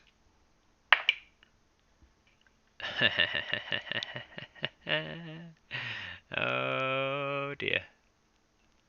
Let's have a look what their athletics is, eh?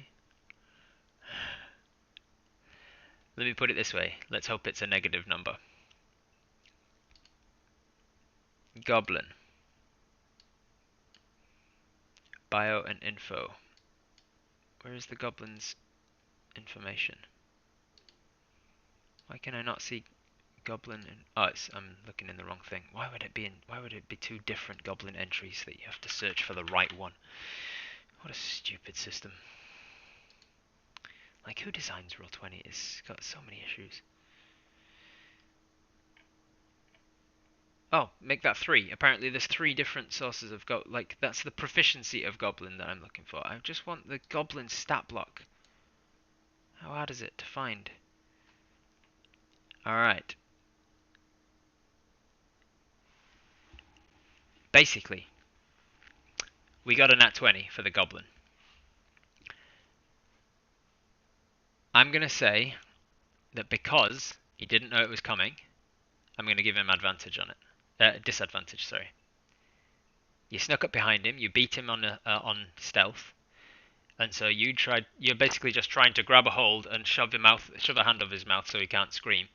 And he doesn't see it coming immediately, so I am going to say that he's going to have disadvantage on it, and I'm going to roll again. But he has a +2 to his dexterity to try and slip out of your grasp. So if he gets an 18 or higher on this roll, he slips out of your grasp, and the whole plan goes to shit. You got a 3. So with a 5 acrobatics against your 20 athletics, you manage to grapple him. Boom! You grabbed him. You've grabbed him, and I'll say you've got your hand over his mouth. He does let out a call of and let's see if that's enough to wake other people. You start to drag him back. With your movement, when you're dragging somebody, you can go half your movement speed. You've got 25 movement speed, halved is 12.5 feet. So you can drag him halfway back to here, effectively. But now, that was a surprise, effectively, and now we are in initiative. So I need everybody to roll initiative. And what that means is I'm gonna go down here. I'm gonna make. Hey Fancy, did we make a skill check for initiative? I can't remember. Init. No, we didn't. It's just a straight dex check effectively. So I think we did that. Skill dex. Yeah. All right. So we got a 10 for us. And then Mel gets a. I'm gonna have to have like hotkeys to do this a lot quicker than I'm doing it. Mel's character sheet. Hey, no reading that. You sneaky sneakies. Mel's got a +3 to her initiative. So she got a 12. So Mel's ahead of us. And then the goblins. The goblins can have PTSD after today. It's a mercy that we kill him. Oh, exclamation mark initiative. Thank you. There we go. Alright, thank you, Fancy. I'll try and remember that. And then goblins, that's what I'm rolling for. A 3 again, so they get a 5. So it's us, it's Mel, and then us, and then goblins. So what we're going to do is we're going to go into initiative order here. And then we're going to swap around this one slowly to here, and then Mel slowly moving out of here. Mel goes before Apis like that, and then finally the goblins go in here like that, and we're in initiative order. I need you to disappear, Mel, thank you, and then I need to go back into rejoin as GM. I thought if we tried to kill him, there's no guarantee he would die quietly, and then we'd have to hide a body. But if we captured him, at least we'd have a chance to interrogate them. That's right. And we're in initiative order. So thankfully we go before them, so we go before he has another chance to escape and shout things. We'll add an alias as init. Yeah, that'd be good, because initiatives are a type of skill check, and it prevents me having to remember how the hell to spell initiative every time. So how am I going to do this without revealing a whole bunch of stuff that you shouldn't be able to see? Oh my god. How do I do this?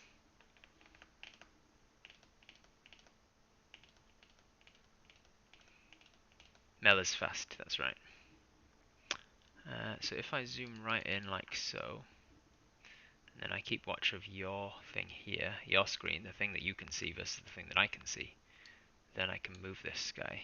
Let's zoom right in. Oops, move, move, move. There we go. Alright, so this goblin is now dragged back with you. So Mel, on her turn, she is going to...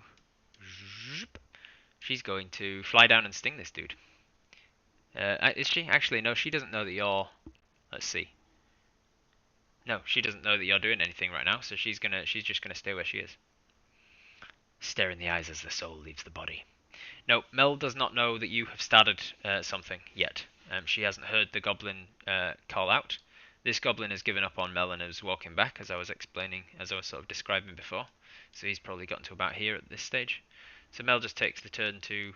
Actually, she was told to distract this guy, so she now flies over this way, flying after him, and continues to try and taunt him.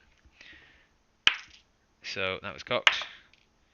That was also cocked. It's a good idea to have a dice tray, but I've got too many dice, and now half of the tray is taken up with dice, and so it keeps rolling into the dice that are already there and cocking. 15. Alright, so she actually manages to distract this guy, and who turns around and he's going to try and go for her again on his turn. And now it is our turn. What are we going to do on our first turn? So in the chat, exclamation mark first, 1 ST, exclamation mark first, 1 ST.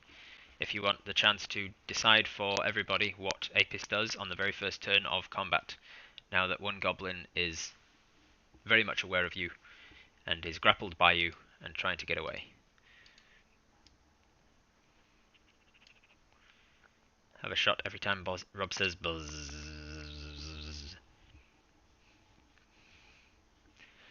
Dun dun dun dun dun dun dun dun dun dun dun dun dun dun dun dun dun dun dun. Apis. Have we really not killed a goblin yet? No, we've not killed any goblins yet. Alright, what I should be doing is hiding the initiatives in order. So it's not Mel's turn, or oops, not the goblins. Oops, oops, oops. It is not the goblin's turn, it is Apis' turn. There we go. Why are you not in order? That's confusing. How long does the session last? Judging by the smell in the room, I'll have to walk the With dog a nat pretty 20 soon. on my perception check, I see you following me. Hey, Starseeker, how's it going? And hey, Smathor W. It lasts as long as it lasts, really, Starseeker. Generally, I think of these sessions as lasting like 3 to 4 hours. Initiative is just a D20 plus 2. Yes, it is. It's just a dex check. Exclamation mark first, 1 ST in the chat. Exclamation mark 1 ST if you want to decide what we do on our first round of combat. There's only 5 people eligible currently.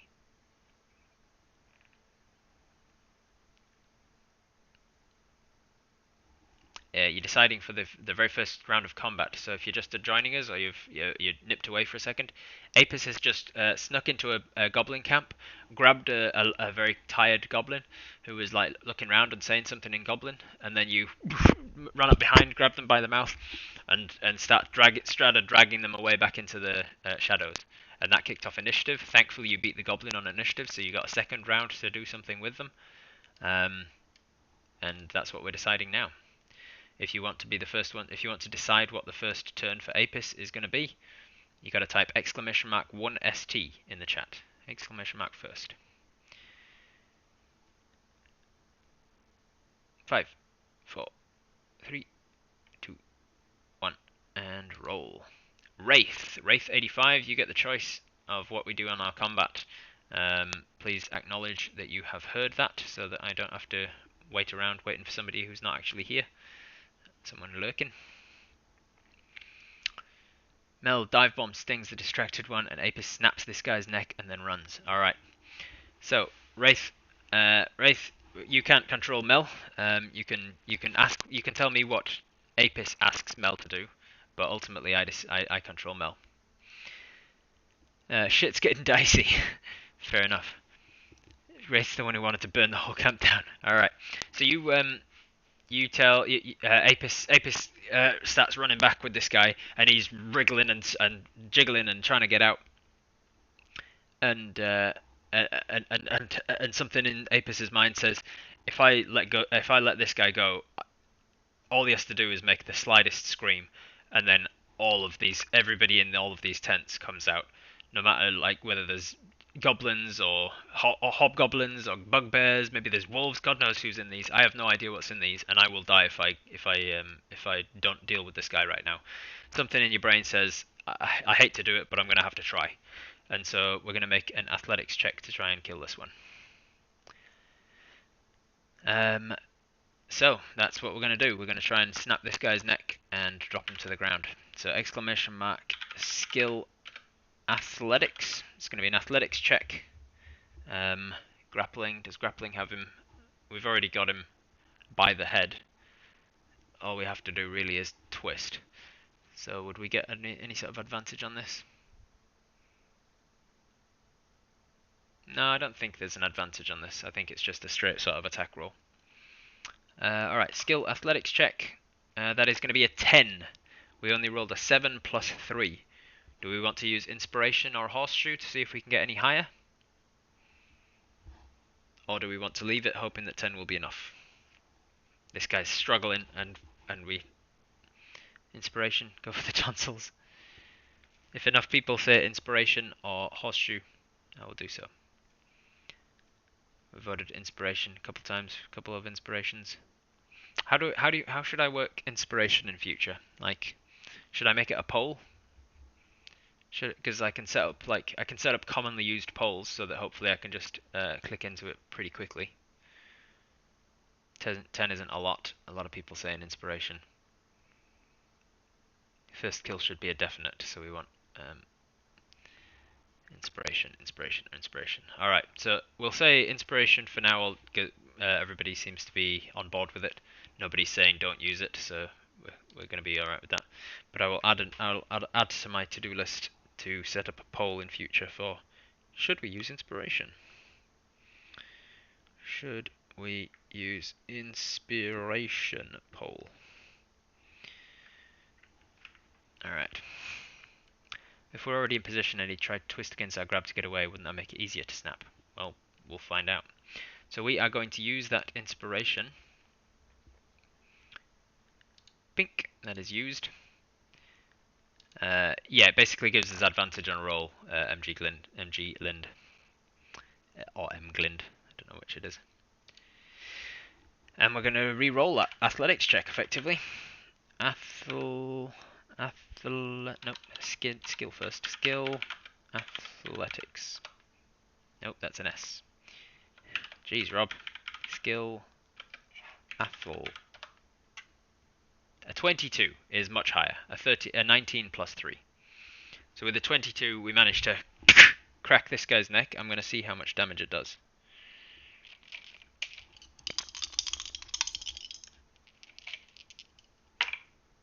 Oh yes, yeah, yeah, he's dead. So you're struggling him back, and he's, and then just like that. Snap. There's a very quick sound, and then his body drops to the ground, and that is our first kill. Apis Hive has killed their first humanoid. Probably not their first humanoid. Cheat sheet for commands. I don't really know what you mean by that, Fancy, but yes, maybe. Snapped myself. Threw all my things off.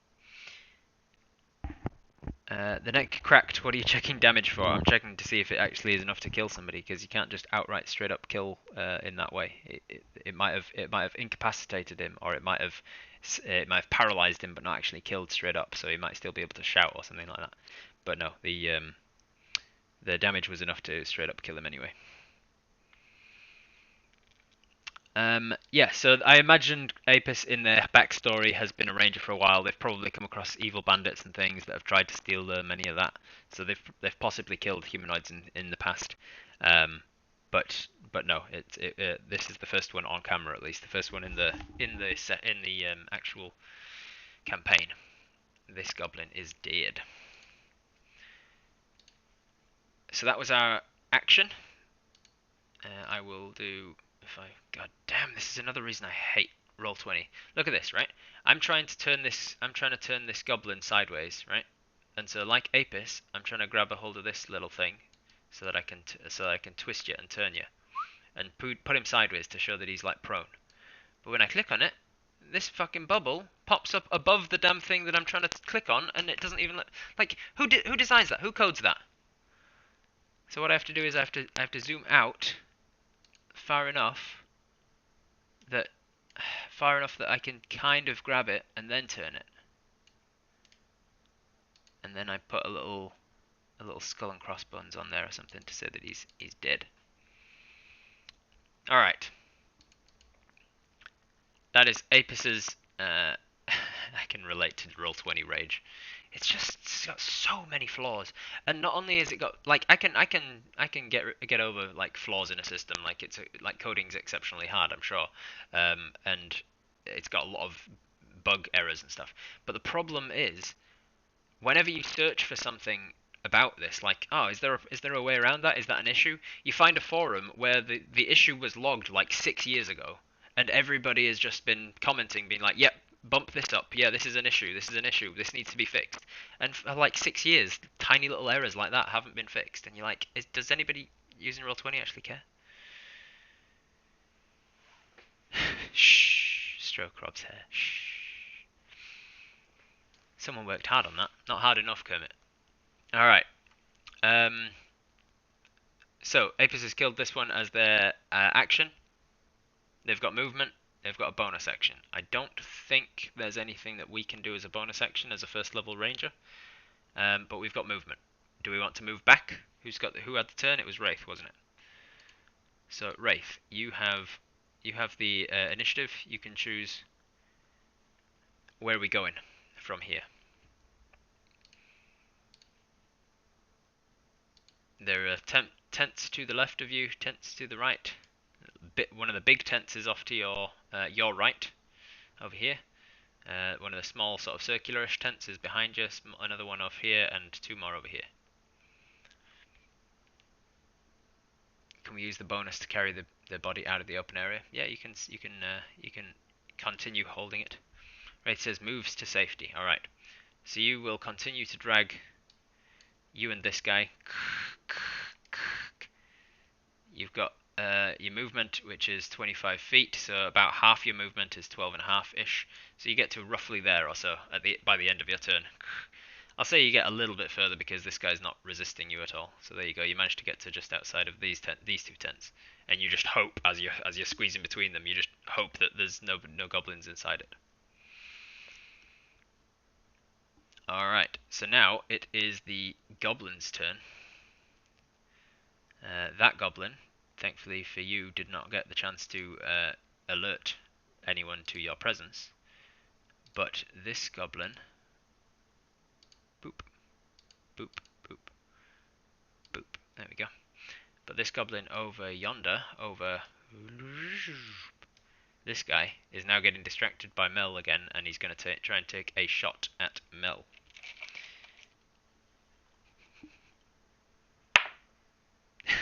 That's a nat 20. So, this is probably going to hurt Mel a little bit.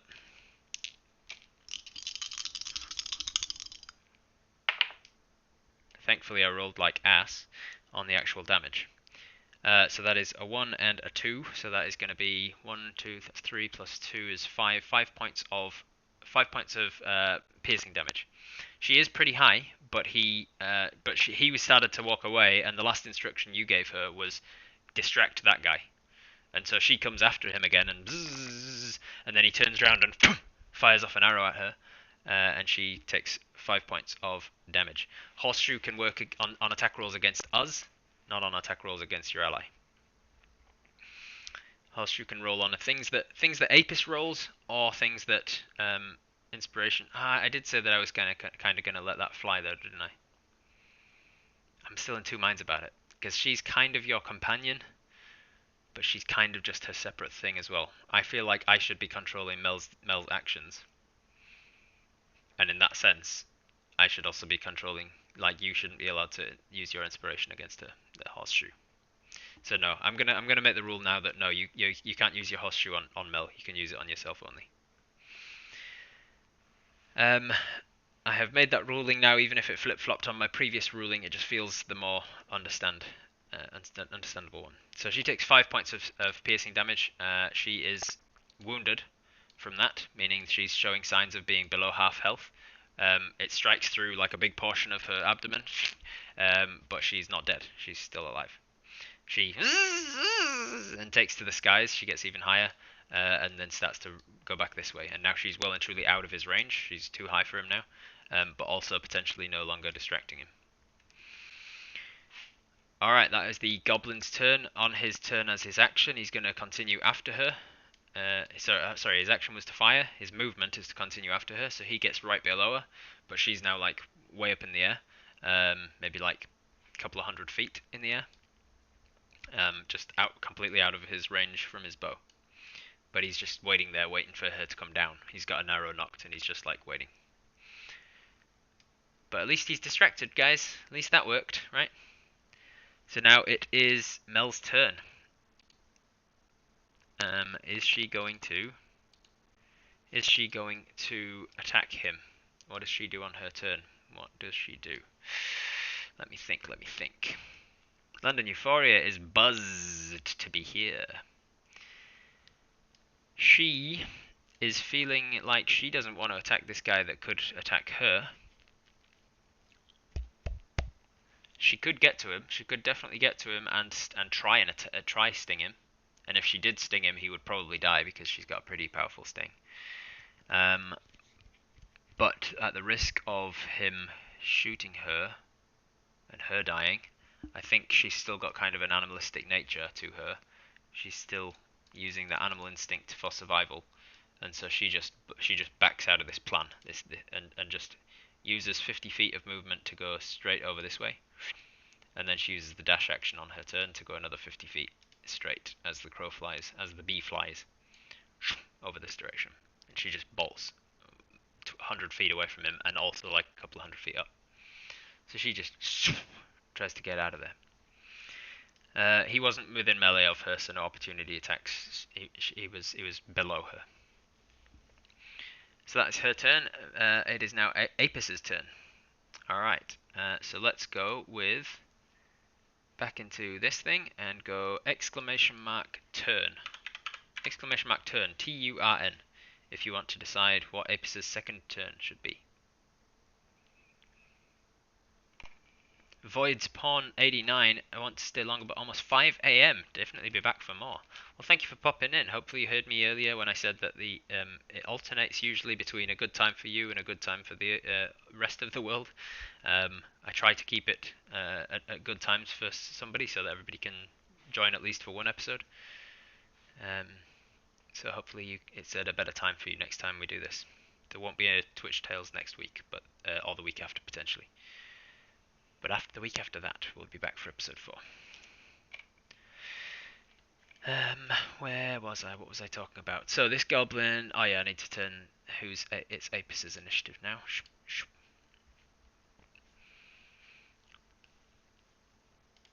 And these ones. I'll rename that folder to goblins so I don't keep using the wrong initiative. There we go. So it's Apis' turn, and you guys have to decide who is going to take that turn. Who's going to decide for us?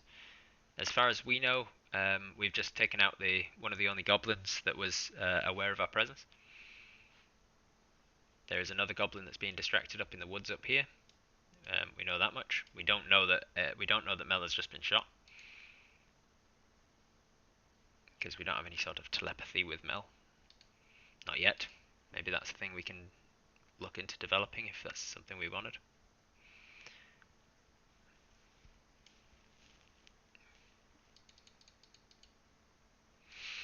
Exclamation mark turn if you want to make that decision. We are up here with a dead goblin body.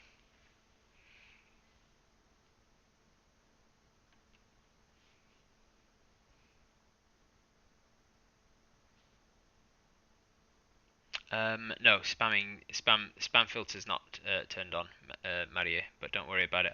I'm pretty sure Nightbot's discounting you anyway. Let me check. Yeah, Nightbot's automatically discounted you for having won one already. That's a feature that I'd like to be able to turn off when I want to. But while there's lots of people watching, it's not too bad a feature to have on, so that everybody gets a fairer chance at having a chance at describing what Apis does.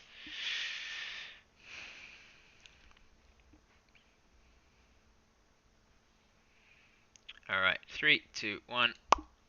Circus Assassin. What do we do, Craig? What does Apis do on this turn? As far as they know, they haven't been made. We don't know, Apis doesn't know what's in this tent, or these two tents, or any of these other tents for that matter.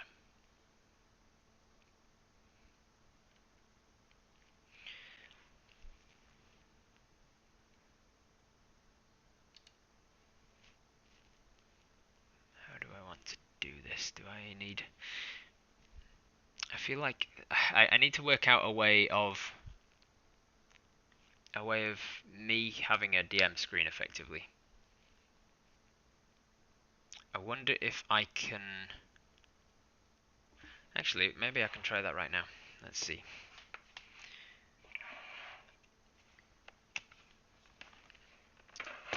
Let's find out. I might be able to log into Roll20 on my second device, my tablet, and then have this one as my GM screen, because that's not connected to my PC setup, and then this one can be like what the players see. But I'm not sure if I can have two different accounts logged in at once. It's going to be an interesting sort of experience. This is only episode 3, so thank you very much for your patience while I sort of still come up with how this is going to work in a little bit more of a smooth way. Can you do it in two different browsers? They have different caches. Oh yeah, could do. Might need two accounts. Like Chrome and Firefox. I'll try it on two different browsers if it doesn't work on two different devices. Roll20.net. Two different browsers, because I've got a lot of things open. The thing that making me think not to do it in two different browsers is that I've got a lot of windows and things open already. I've got two different Word documents open for the story campaign and like notes on place names and people names and things. I've got two different Chrome screens open and a Firefox screen open and a Streamlabs screen open. Chrome is the best. Thanks, Kermit. Sticking up for Chrome. Rob the DM and rob the player. Yeah. Rob the player.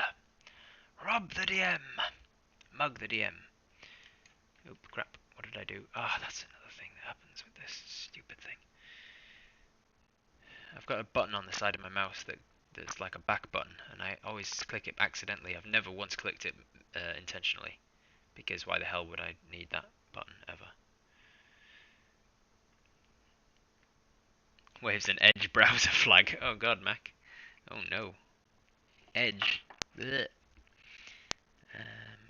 Sign in. Does it allow me to sign in on a different device? Alright, where was I? Circus Assassin was, he's still typing something by the looks of it.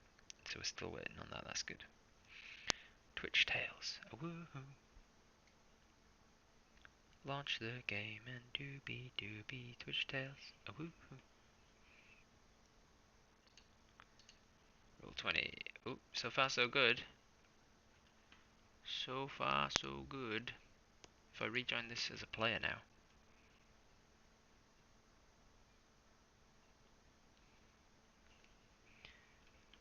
Circus posted the plan. Oh, it hasn't come up on the Nightbot thing.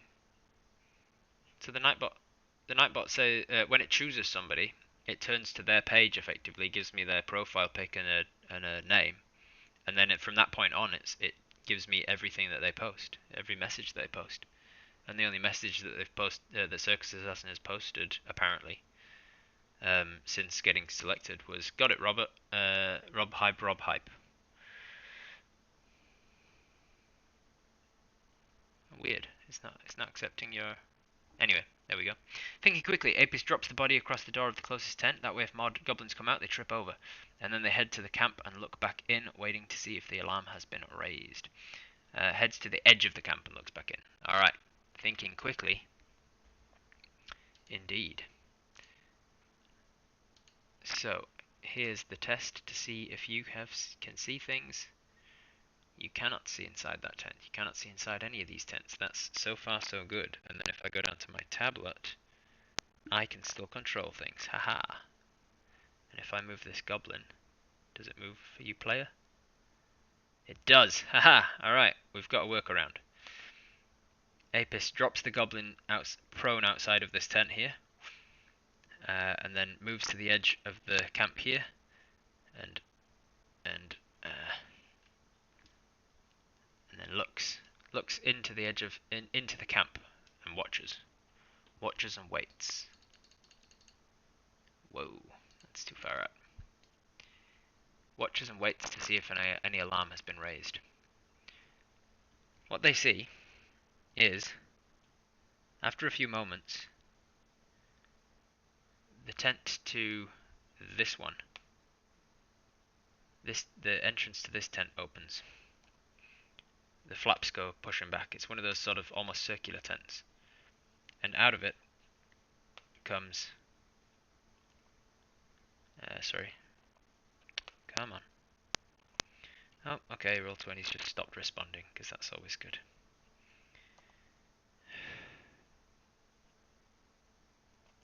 There we go. Out of it comes prowling a wolf. It's not saddled, like the wolf you saw before. It's just a regular sized wolf. It's just a grey wolf, and he walks around here, and it starts, and it seems a little confused about what's happened. But then it turns this way, and it gets its nose down to the ground and starts, and it seems to be following the exact path that the goblin's feet were dragged through the path. It's now smelling goblin and following it. And then it gets to about here before it looks up and sees this dead goblin. And then it starts to jog over towards it. And it gets to here. Alright. The wolves. The wolves have joined initiative order. Let's roll for them. Ooh, that's pretty good. That is pretty good, Mr. Wolf. So many windows, so many devices. So the enemies, which are now the wolves, rename this folder to wolves so it's easier for me to track. Wolves, like so. And they've joined initiative order, and they have joined the initiative order higher than the goblins. Yo, let's hope that this goblin was mean to the wolves. That's right. Alright, so this is going to slowly move across here. Thankfully he got less than us, but more than the goblins. And the goblins are here, and we'll move across if I can move them. It's not going to let me move them. Here we go. It's going to move me to there. Alright. Let me move that dice tray out of my way, now that I've got a laptop open in front of me. Wolves, plural. That is correct.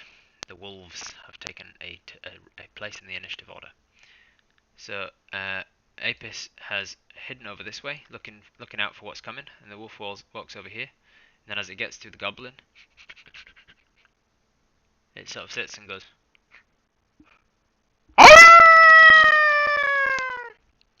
and realize, oh shit, time's on.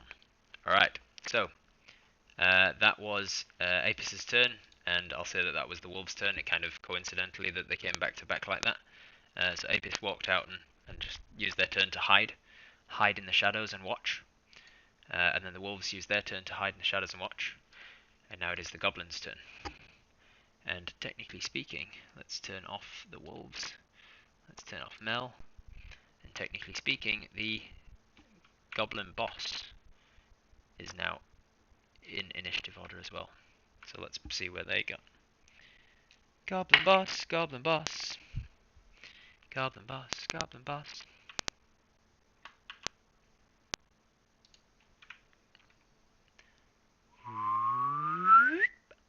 Pop, like that.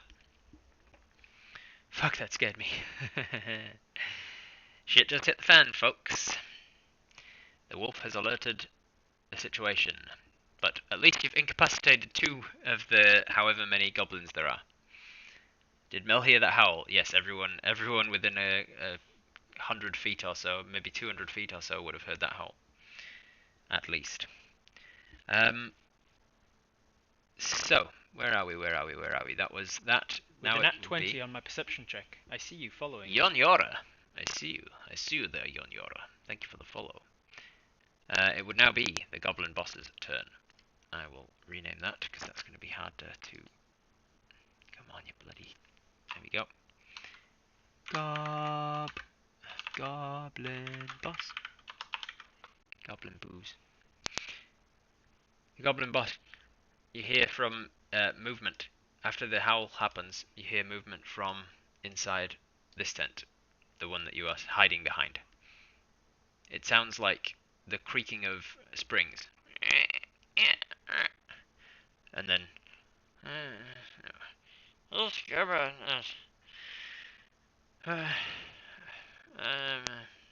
and his turn is basically just waking up. But you realise that something has woken in this tent here. And then goblins. The goblin's turn. This goblin is going to... he is going to start by... no, I can't select him on that screen. I can select him on this screen. He's going to start by moving towards... moving after Mel. But then as he's sort of moving after her, he hears the howl that happens about now. And he thinks, oh crap, what was that about? And so he starts to move back towards the village, the camp, the war camp, whatever you want to call it. So how far is he going? With a dash, he probably gets to about there. And he dashes as his action. And then the other goblins in the tents. Where do they go? So send him to the object layer. He comes back out of the thing. Let's move it so where you guys can see. What can Apis see from where they are? This guy gets up. He wakes up with his turn is spent waking up and getting up effectively. And getting to there. Cool. That is the goblin's turn. It is now. Close that one off. Close this one off. It is now back to the top of the initiative order with Mel. Mel is over here. Oh man, it's getting confusing. Mel's down here, flying away from that guy. With an at 20 on my perception check, I see you following me. T-Seekst. Thank you for the follow. Mel has been flying away, wounded, not sure what to do. She gets to around here, and then she hears the howl, and thinks, ah, crap, something's going down. And so she starts to beeline, excuse the pun, this direction. So 50 feet movement speed, she can get to there. Another 50 feet, let's say she's going to dash as her action. Another 50 feet, she gets over here. Boom. And from here, she can see everything. She can see the whole battlefield. That was Mel's turn. It is now Apis' turn, so we will see who wants to go next. We've got... Let's say this is our third turn, so make it exclamation mark third. 3RD. Exclamation mark 3RD.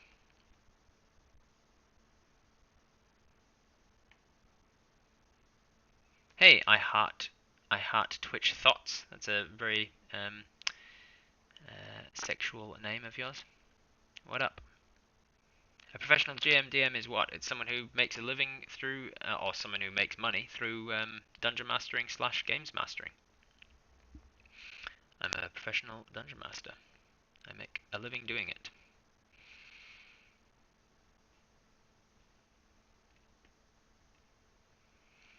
So exclamation mark third in the chat if you want to decide what Apis is going to do next, effectively. So I heart Twitch thoughts, the interesting name. Sorry for the name. I think you can change your name on Twitch only once every like 6 months, is it? Yeah, you've joined us at a time when I am doing a stream called Twitch Tales, where the chat collectively controls one character through a campaign. This is only episode 3, so we've got a lot of teething issues with Roll20 and whatnot, and me working out what I need to do for this stream to work. And you control Apis Hive, who is a dwarf ranger. And Feeling charitable, currently attacking give the beggar man a few of your coins. 69 coppers. Thanks, an anonymous cheerer, for the 69 copper piece.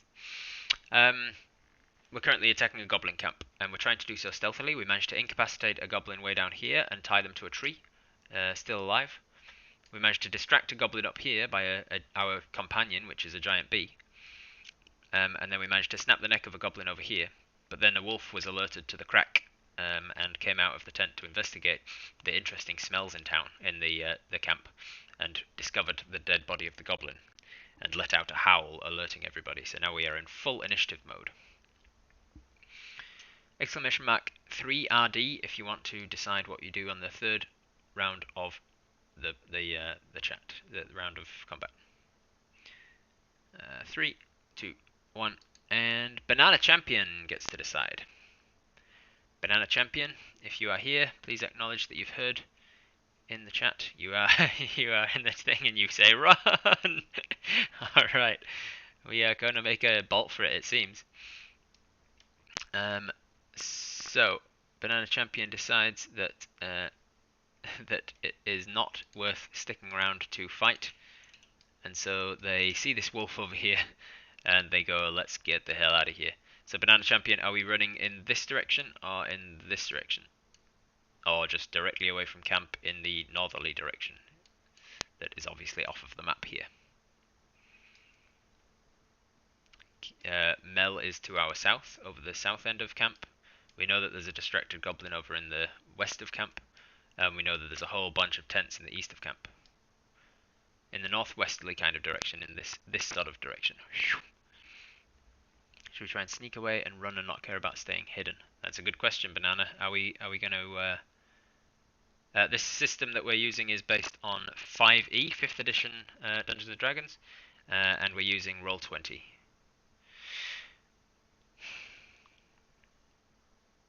Enact this short, stubby, fat goblin run for us. We'll see.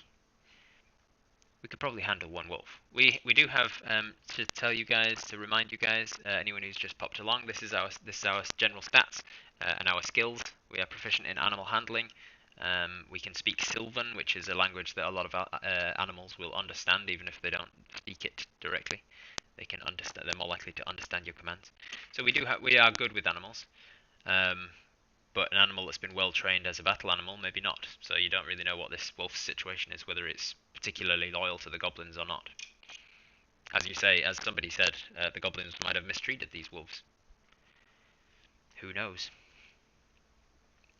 So Banana Champion says run in the northwest direction, and you decide to actually sneak in the northwesterly direction. So we're going to move at a sort of somewhat stealthy pace in the northwest. Even if the wolf wants to be friends with us, we'll still have the entire camp worth of goblins looking for us. Potentially true. You don't know how many the entire camp is, because you've already killed 4 of them the night before, 2 nights before, or the bees did anyway. And then you've seen another 4 of them out on a patrol, going in a different direction to you. +2 for forest, that's right. Alright.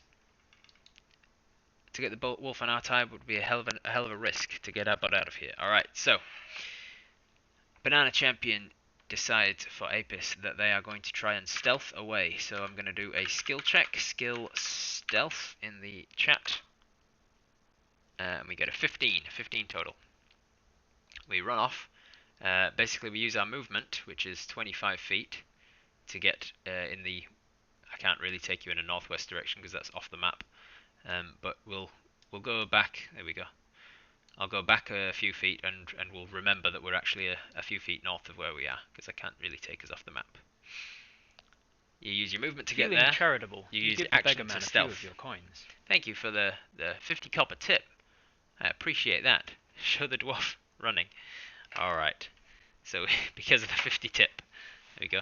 So, Apis runs like this. out into the forest. And then the goblins who are running after Apis. Like that, as you're running animation on a loop. Apis runs off into the forest, dives behind a bush, and uses their action to stealth. And then we'll say, there's something worth seeing for sure. Robert keeps avoiding it. You're onto it, Kermit. And then you continue on a little bit further, but you can't go too much further on your turn because you used your action to hide to try and get away stealthily. Alright, so that was Apis's turn. It is now... Oops, I didn't change over the initiative. Man, there's so much to think about for this game. I'll get used to it eventually. It's all very new. I've never done this sort of D&D before. It is now after you. No, the goblins weren't next. The wolves were next, I believe. Bloody goblins. Wolves. Alright, wolves are next on the initiative order. This wolf is going to... Let's see. Would this particular goblin have treated these wolves nice? Yeah, I think what it's going to do is it's going to head after you, Apis. There can only be one. It's going for you. So where am I? Get my other thing open.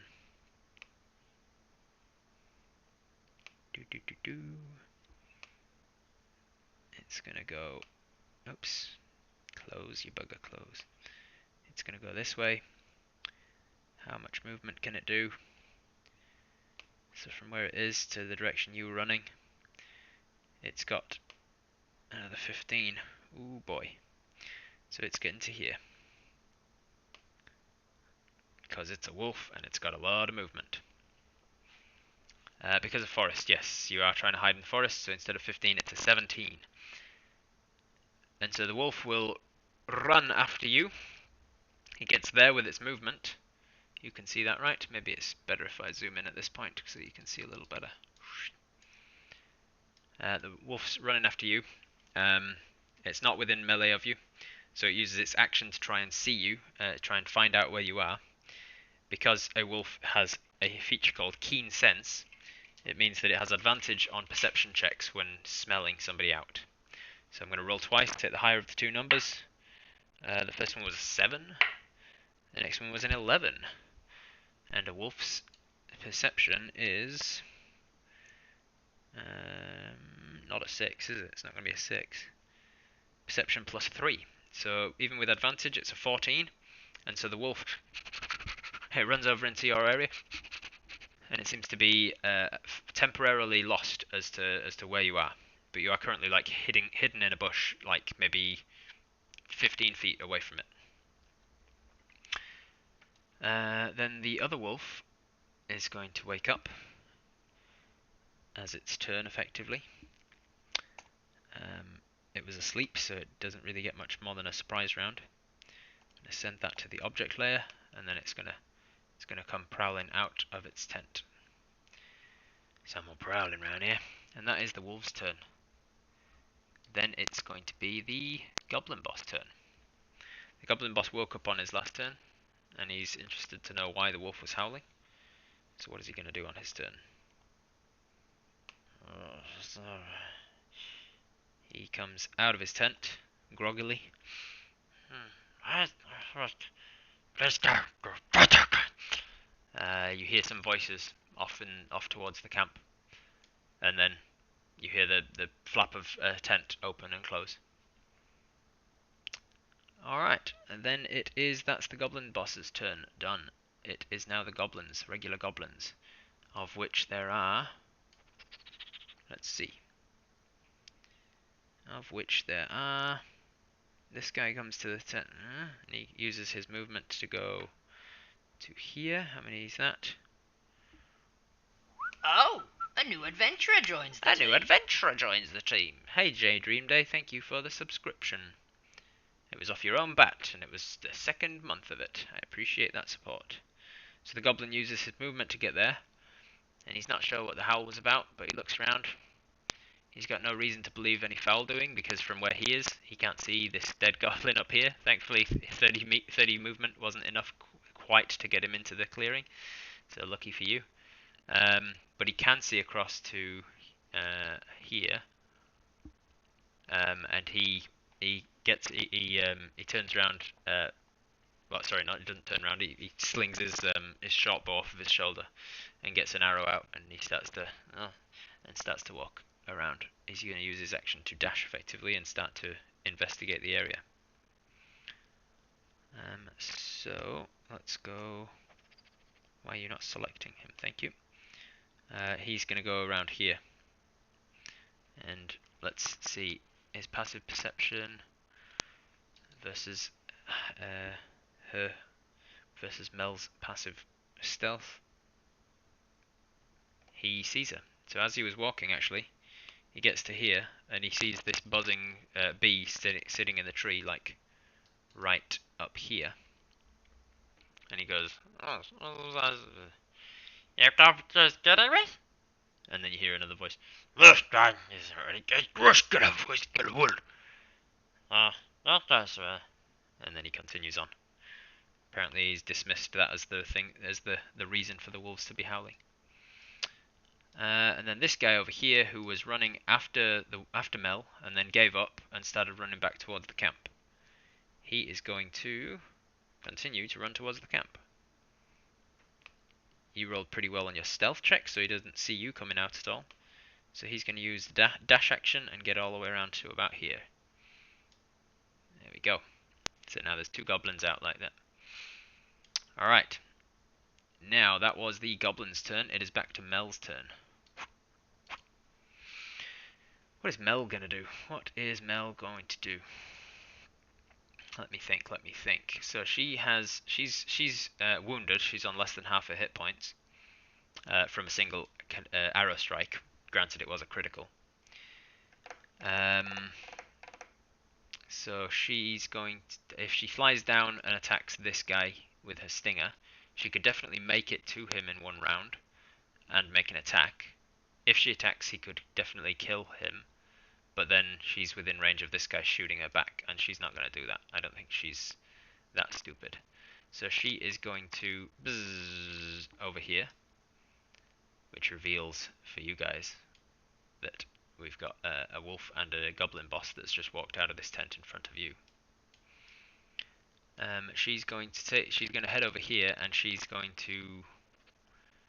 to stay out of range of this guy. She's still quite high, as denoted by the wings. She's still high enough to be out of their short bow range. And she's just basically going to... she can't ready anything, she's not got any ranged attacks. She can't really do much to help you, unfortunately. Just try to distract them away from you. But again, she doesn't want to die herself. she's just observing. She's staying in a place where she can observe. Alright, that's Mel. It is now Apus's turn. It is now the 4th round, so you guys get to pick what to do next. So if you want to be in with a chance, if you guys want to be in with a chance to pick what Apus does next, you type !4th in the chat. !4th.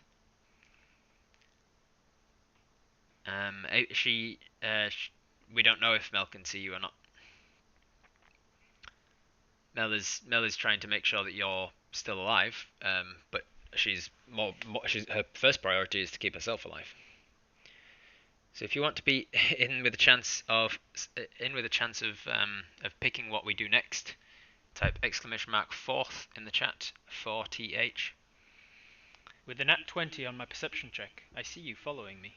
Journey in AI is called following. Thank you for the follow.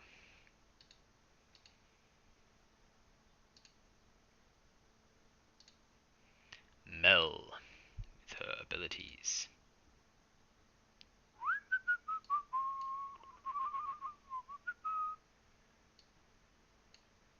Pop. I need you to do it as a pop out, you little bugger. Thank you.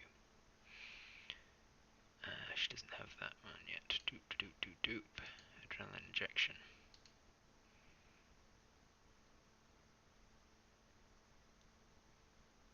Oh, she does have that ability. Oh, I thought I didn't give her that till a later level, but no, she does have the ability at this level.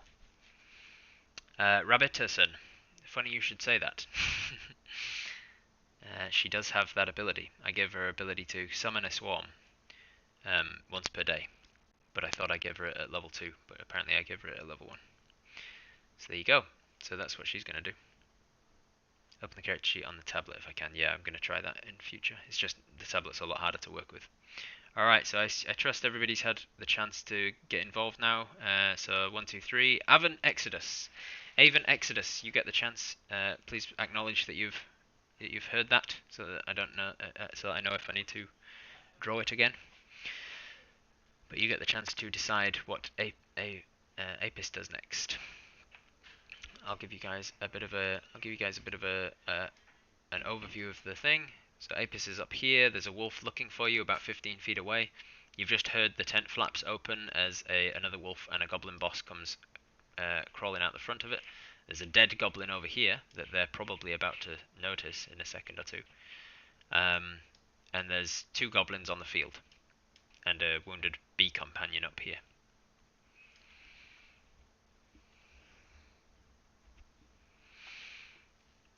And I need to get rid of the Mel and put on the Apis, like that.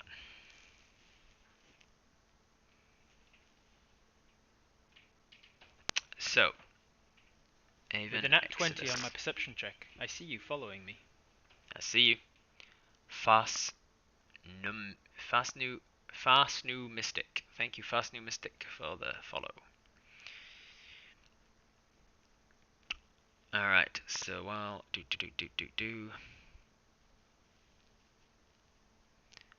yes, so some people are being discounted if you've already had a turn. It's not a thing that I intended to be the case, but it's just something a product of how Nightbot is working, and it's not something that I've worked out how to turn off. Where are we at? What was I doing? Oh, I was renaming this, wasn't I, while I waited? So we're just waiting for Avon Exodus to type out what it is that they want Apis to do on their turn. Here we go. I want Apis to leave a piece of cloth somewhere for scent and climb a tree nearby with bow at the ready. Smart. That's wicked smart. Alright. So this screen I need to drag up here. So Apis is there. The tree that you're sort of hiding behind, you take off. Let's see, what are you wearing? Let's have a look. You've got a bedroll. You've got a bedroll would have your scent on it pretty damn. It's probably the easiest thing to grab. You grab your bedroll, you throw it onto the ground.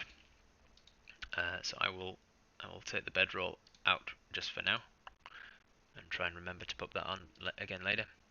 So you take your bedroll off of your pack and just throw it on the ground. It's definitely got your scent because you sleep on it every single night for the last several years. And then you just start to climb this tree. I'm going to make an acrobatics or athletics check. I think athletics is, yeah, acrobatics is probably a little bit easier. What's better? Let's have a look. Oh yeah, we've got athletics proficiency, so we'll go with an athletics check. You're just trying to climb this tree, not trying to parkour it up it or anything. Skill athletics. That's a 6. A 6 to climb this tree. So it's not working, unfortunately. You throw the backpack on the ground, or maybe you like toss it into a nearby bush to try and throw the scent off of the tree that you're about to climb. And while the wolf is sniffing around elsewhere, and then the bedroll crashes down in a bush nearby, and the ears in that direction.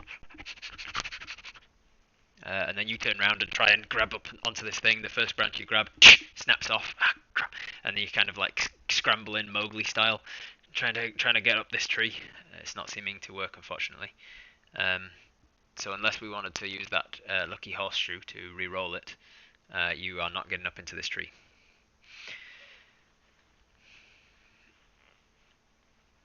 I've just wrote a story which has a chapter just like this, with tents and guardians as cyborgs. It ended up exploding. What the book did, like in popularity, exploded in popularity, or the tent exploded, or the guardian. All right. So unfortunately, we tried to get up into this tree, but it wasn't working. So you just turn around and get your bow out, and your bow and arrow is ready in case you get attacked. All right. Then it is. That was Apis's turn. It is now. Who comes next? It's the wolves, isn't it? Wolves. Apis. This wolf is. Let's see if he's distracted by your attempt to throw him off. So the wolf is going to get a. Oop, that's a 14. 14 plus 3 on their stealth check, on their perception check, versus your deception. Let's have a look. Oh yeah. Oh, actually, I can roll deception on here. Around like 6 seconds. That's right. Apis. Nope. What am I doing? Skill. Deception. 17. 17 versus their 17. So what would it happen if it's a tie? It continues as the status quo. So he didn't know where you were, so it maintains as not knowing where you are. He smells the blanket, and now he has you scent. So very, very close. The wolf comes past and kind of half looks your way, and then there's something just like the last little the blanket, the bedroll rather, smashed down into the top of a bush, and then just very slowly kind of. And then it slips past, sort of. There's almost like a green stick fracture in one of the twigs that it landed on, which finally gives way, and the bedroll drops. And just as the wolf is rounding the tree that you're hiding behind, trying to scramble up, sniffing out for you, this snap happens, and it falls down in the last little clunk, clunk, clunk into the bush, and his ears that way, and he comes running off in that direction. And so he ends up running off. Which one do I control the wolf through? This one. He goes off running over this way to investigate where your bedroll was. And he uses his action to smell out that bedroll. Alright. Then we ask Rob to reset and use a different way. But for now I can see from my notes that hasn't happened yet. I don't know what you mean. I think the horseshoe is once a day. That's right. The horseshoe is just once per day, recharged every morning, after a long rest. Yep, the plan of execution wasn't perfect, but it was effective.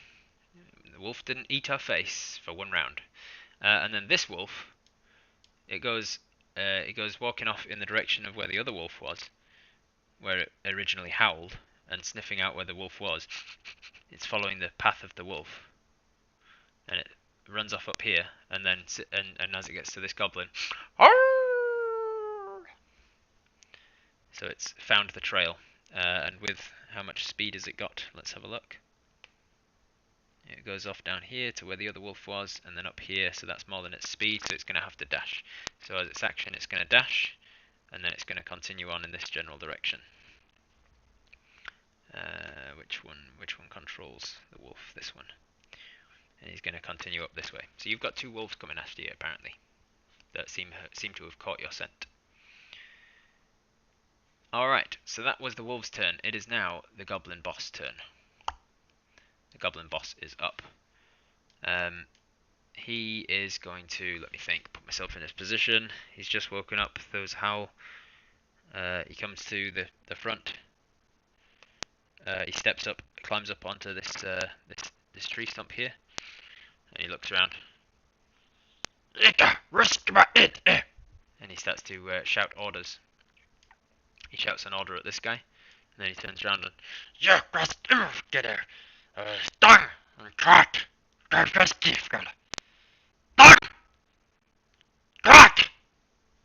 and this guy goes... and he turns... and that's his turn, effectively. He's just commanding and trying to work out what's going on. Then it is the goblin's turn. These goblins who have just been commanded, what are they going to do? So one of them is going to this one he's just ordered here is going to move over to the goblin.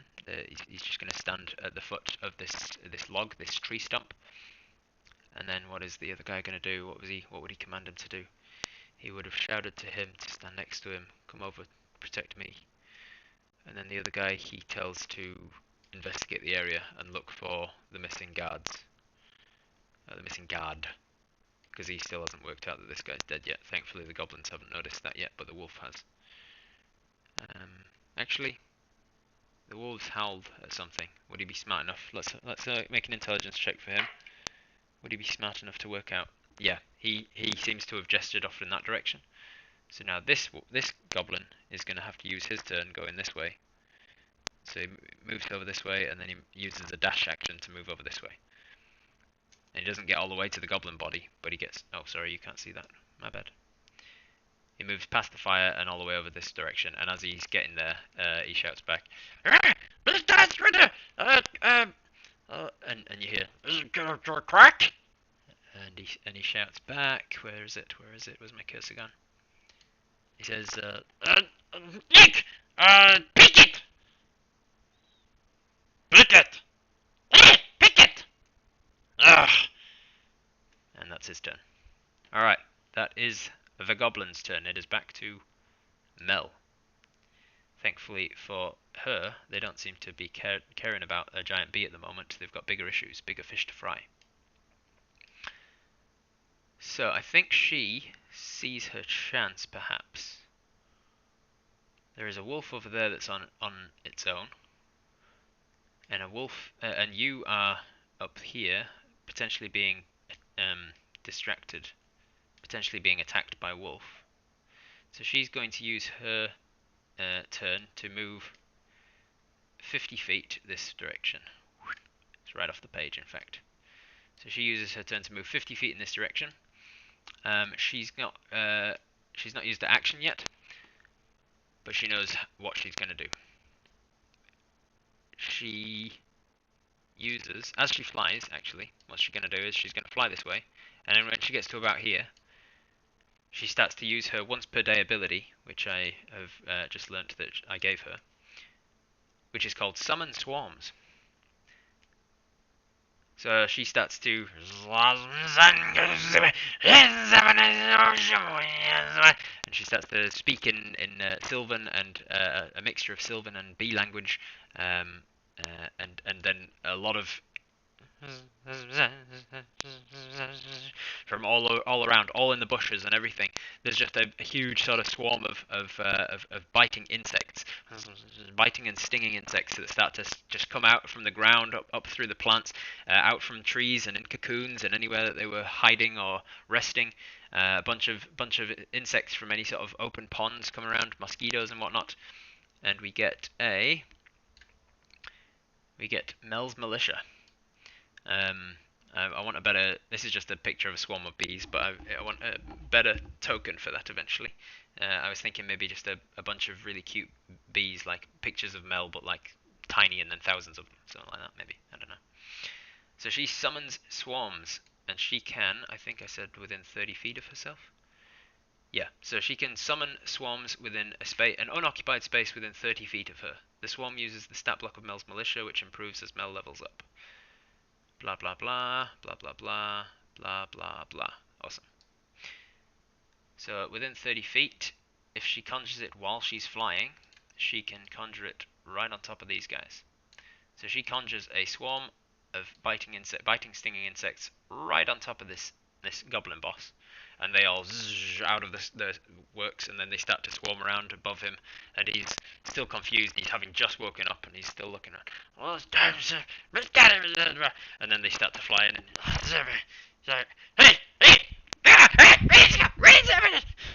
and he's not having a good time of it. And then she continues to use the last of her movement to get over to this tree here.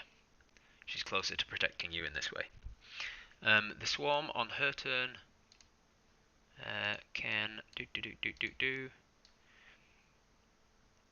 They can do a bite attack, biting/stinging attack. They've got a +3 to hit, so let's have a look. Oh shit. That is a 12 to hit, and I don't believe that is going to hit. Because where is the goblin boss statistics? Let me move him to this. Actually, I can do it up on here. Goblin boss.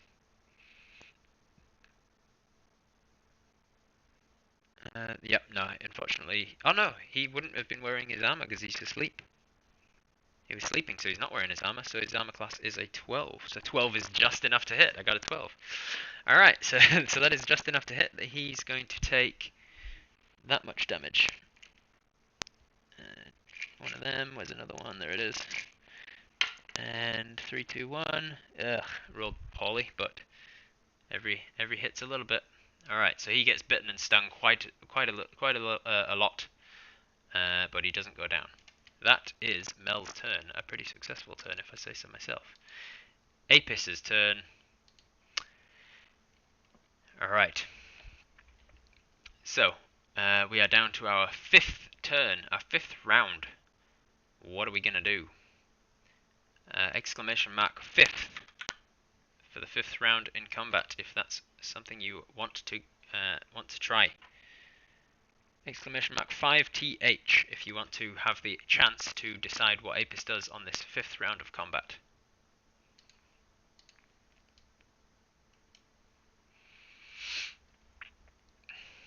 I'm going to start adding you guys in automatically, manually, because a lot of you have been discounted already. Oh, I've got 2. No, I won't add you in manually yet, as long as I get some eligible users that haven't actually been chosen yet. It gives them a chance to be picked. So if you want the chance to decide who has to leave for work. L Brown, no worries L Brown, thanks for popping by. Alright, if you guys want the chance to decide what Apis does for the 5th round of this combat, while you have one wolf that was temporarily distracted by a bedroll, and one wolf over yonder. God damn, where do I show you? I've got 3 different screens open. One wolf over here that's coming after you, seemingly have caught your scent as well. And only a matter of time before the goblins find you. And a bee companion here. Alright, so we've got a few more seconds to write exclamation mark 5th in the chat if that's what you want to be involved with. I can close that one down, I don't need that open. This we go, here we go. And then 3, 2, 1, roll it. Sparrow fly away. You get to decide what does Apis do on this round of combat. Thank you, Wraith. I appreciate the words of kindness there. It does feel like I'm really just fumbling and drowning at this stage, but it's only the 3rd session, and I'm still getting used to having all of these different screens open. I need to get a better sort of system in place, but I'll get there. I'll get into a swing of it eventually.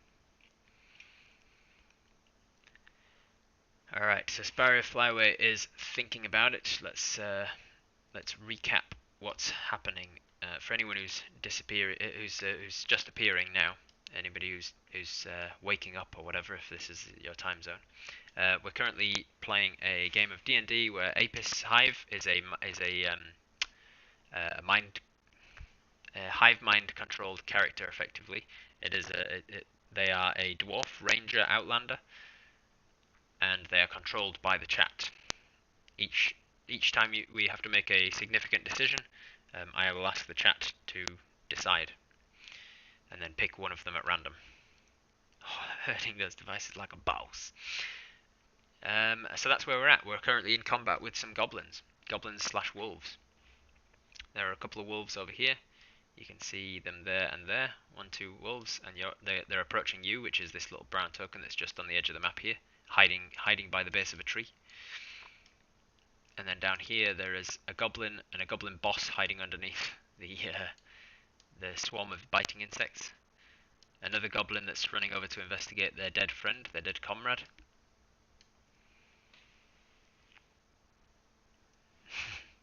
Thank you, Maria. Appreciate it. I'm glad you're enjoying it, and I've noticed the viewers on this stream is the highest I've ever done. highest I've ever gotten without having been a raid first. So I'm glad that enough people are lurking and enjoying it enough to be lurking. Sparrow Flyaway. Are we with range to shoot either of the wolves? Yes, we definitely are.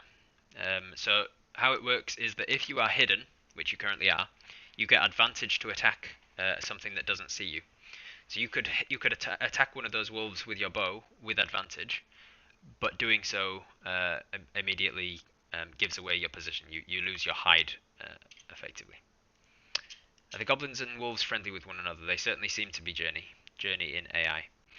They seem to be the wolves seem to be pack animals and companion animals for the goblins. Bedtime for circus? No worries. Catch the rest on the rest in the morning. No worries. I'll see you in the morning for my art stream, right? My art stream starts in about 9 hours. Alright, so what are we doing, Sparrow Flyaway? Are we going to shoot one of these wolves? Or are we going to ready an action for when this goblin over here comes by and shoot that goblin? Are we going to try and befriend the wolves? Are we going to try and remain hidden from them? Are we going to try and run over to our friend Mel for some reason or other? Up to you. If we shoot something, we currently have advantage on the shot. Hi, Shia Wolf. Hopefully you're not getting disturbed by all this talk of shooting wolves. We do have great animal handling.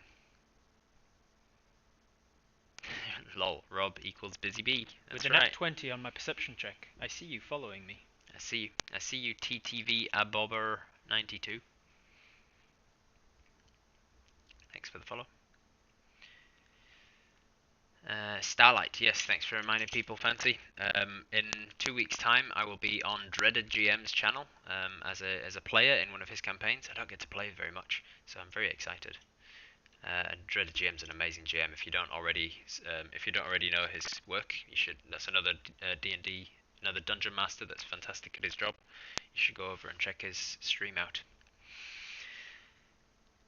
Woke up just in time to hear about the art stream. Well, welcome, Ravaog. You're also in the middle of a combat situation for Twitch Tales. So Apis is hiding at the base of a tree right here, having just alerted a whole goblin camp to their presence. There's still quite a lot of confusion among the goblins as to what's happening, thankfully, which you're using to your advantage. There's two wolves that are kind of hunting you out with their scent. It's only a matter of moments before they find you. There's another goblin that's just discovered the dead goblin that you killed a moment ago. And there's a swarm of bees that is attacking the goblin boss down here. So you're all caught up. Sparrow Flyaway. So we're going to get closer to the wolf on the left and try and befriend it. Mel's coming closer to that one, so if it fails, she'll probably be able to back us up.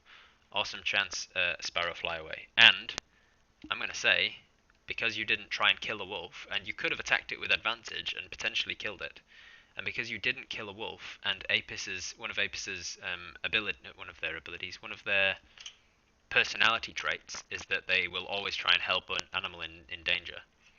I'm going to say that because you didn't do the mechanically beneficial thing and instead do the in-character thing, what happens is you get inspiration. You get inspiration for acting in character rather than doing the mechanically best thing to do. So what we're going to do is Apis decides to head off over here, and because you're stealthed already, you manage to sneak up to the wolf without really noticing.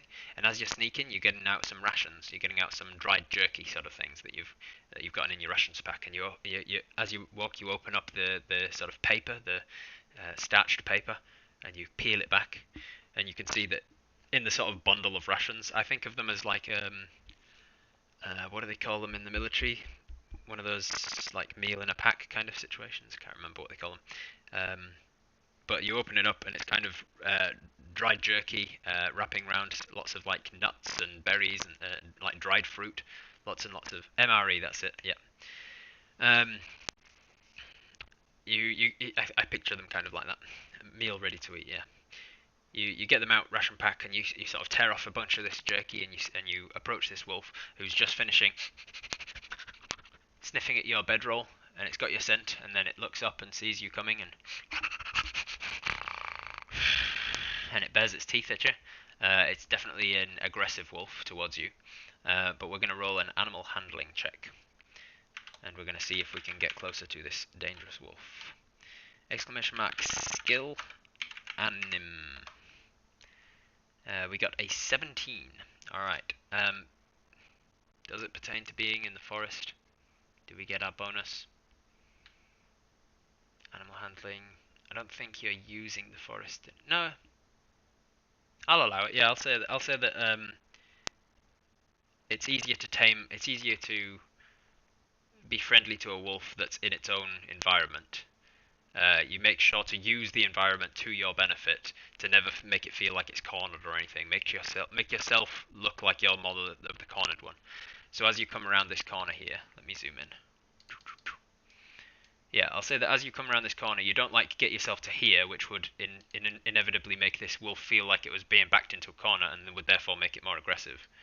You sort of keep yourself in a position where you know that the wolf could escape if it wants to, kind of thing, and so you're using your knowledge of the forest to give yourself the advantage. And so instead of a 17, that gets a 19, because you're a ranger and your favorite terrain is forest. So you get a 19 on your animal handling check, which is pretty decent. With that 19, you manage to sort of reach out the wolf, and you reach out the jerky, and you keep your other hand up, showing that you mean no harm. And you turn the back of your hand forward so that it can get your scent, and you're putting the wolf, and it's, and then you see like a sense of confusion in its face, like you're offering me food, and I'm not sure whether you're. And it's cautious. It's cautious. Nothing happens immediately. But it's cautious, and we'll see if that plays out on your next on the wolf's next turn, I guess. Which coincidentally is right now. This is all open. It doesn't need to be, so close that. Makes it easier for me. All right, so it is now the wolf's turn. This wolf.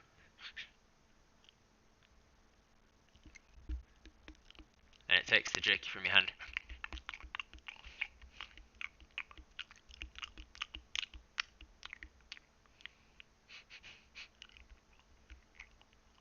And it seems confused, like I'm gonna make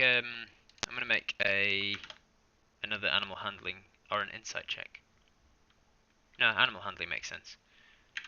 Skill, animal handling.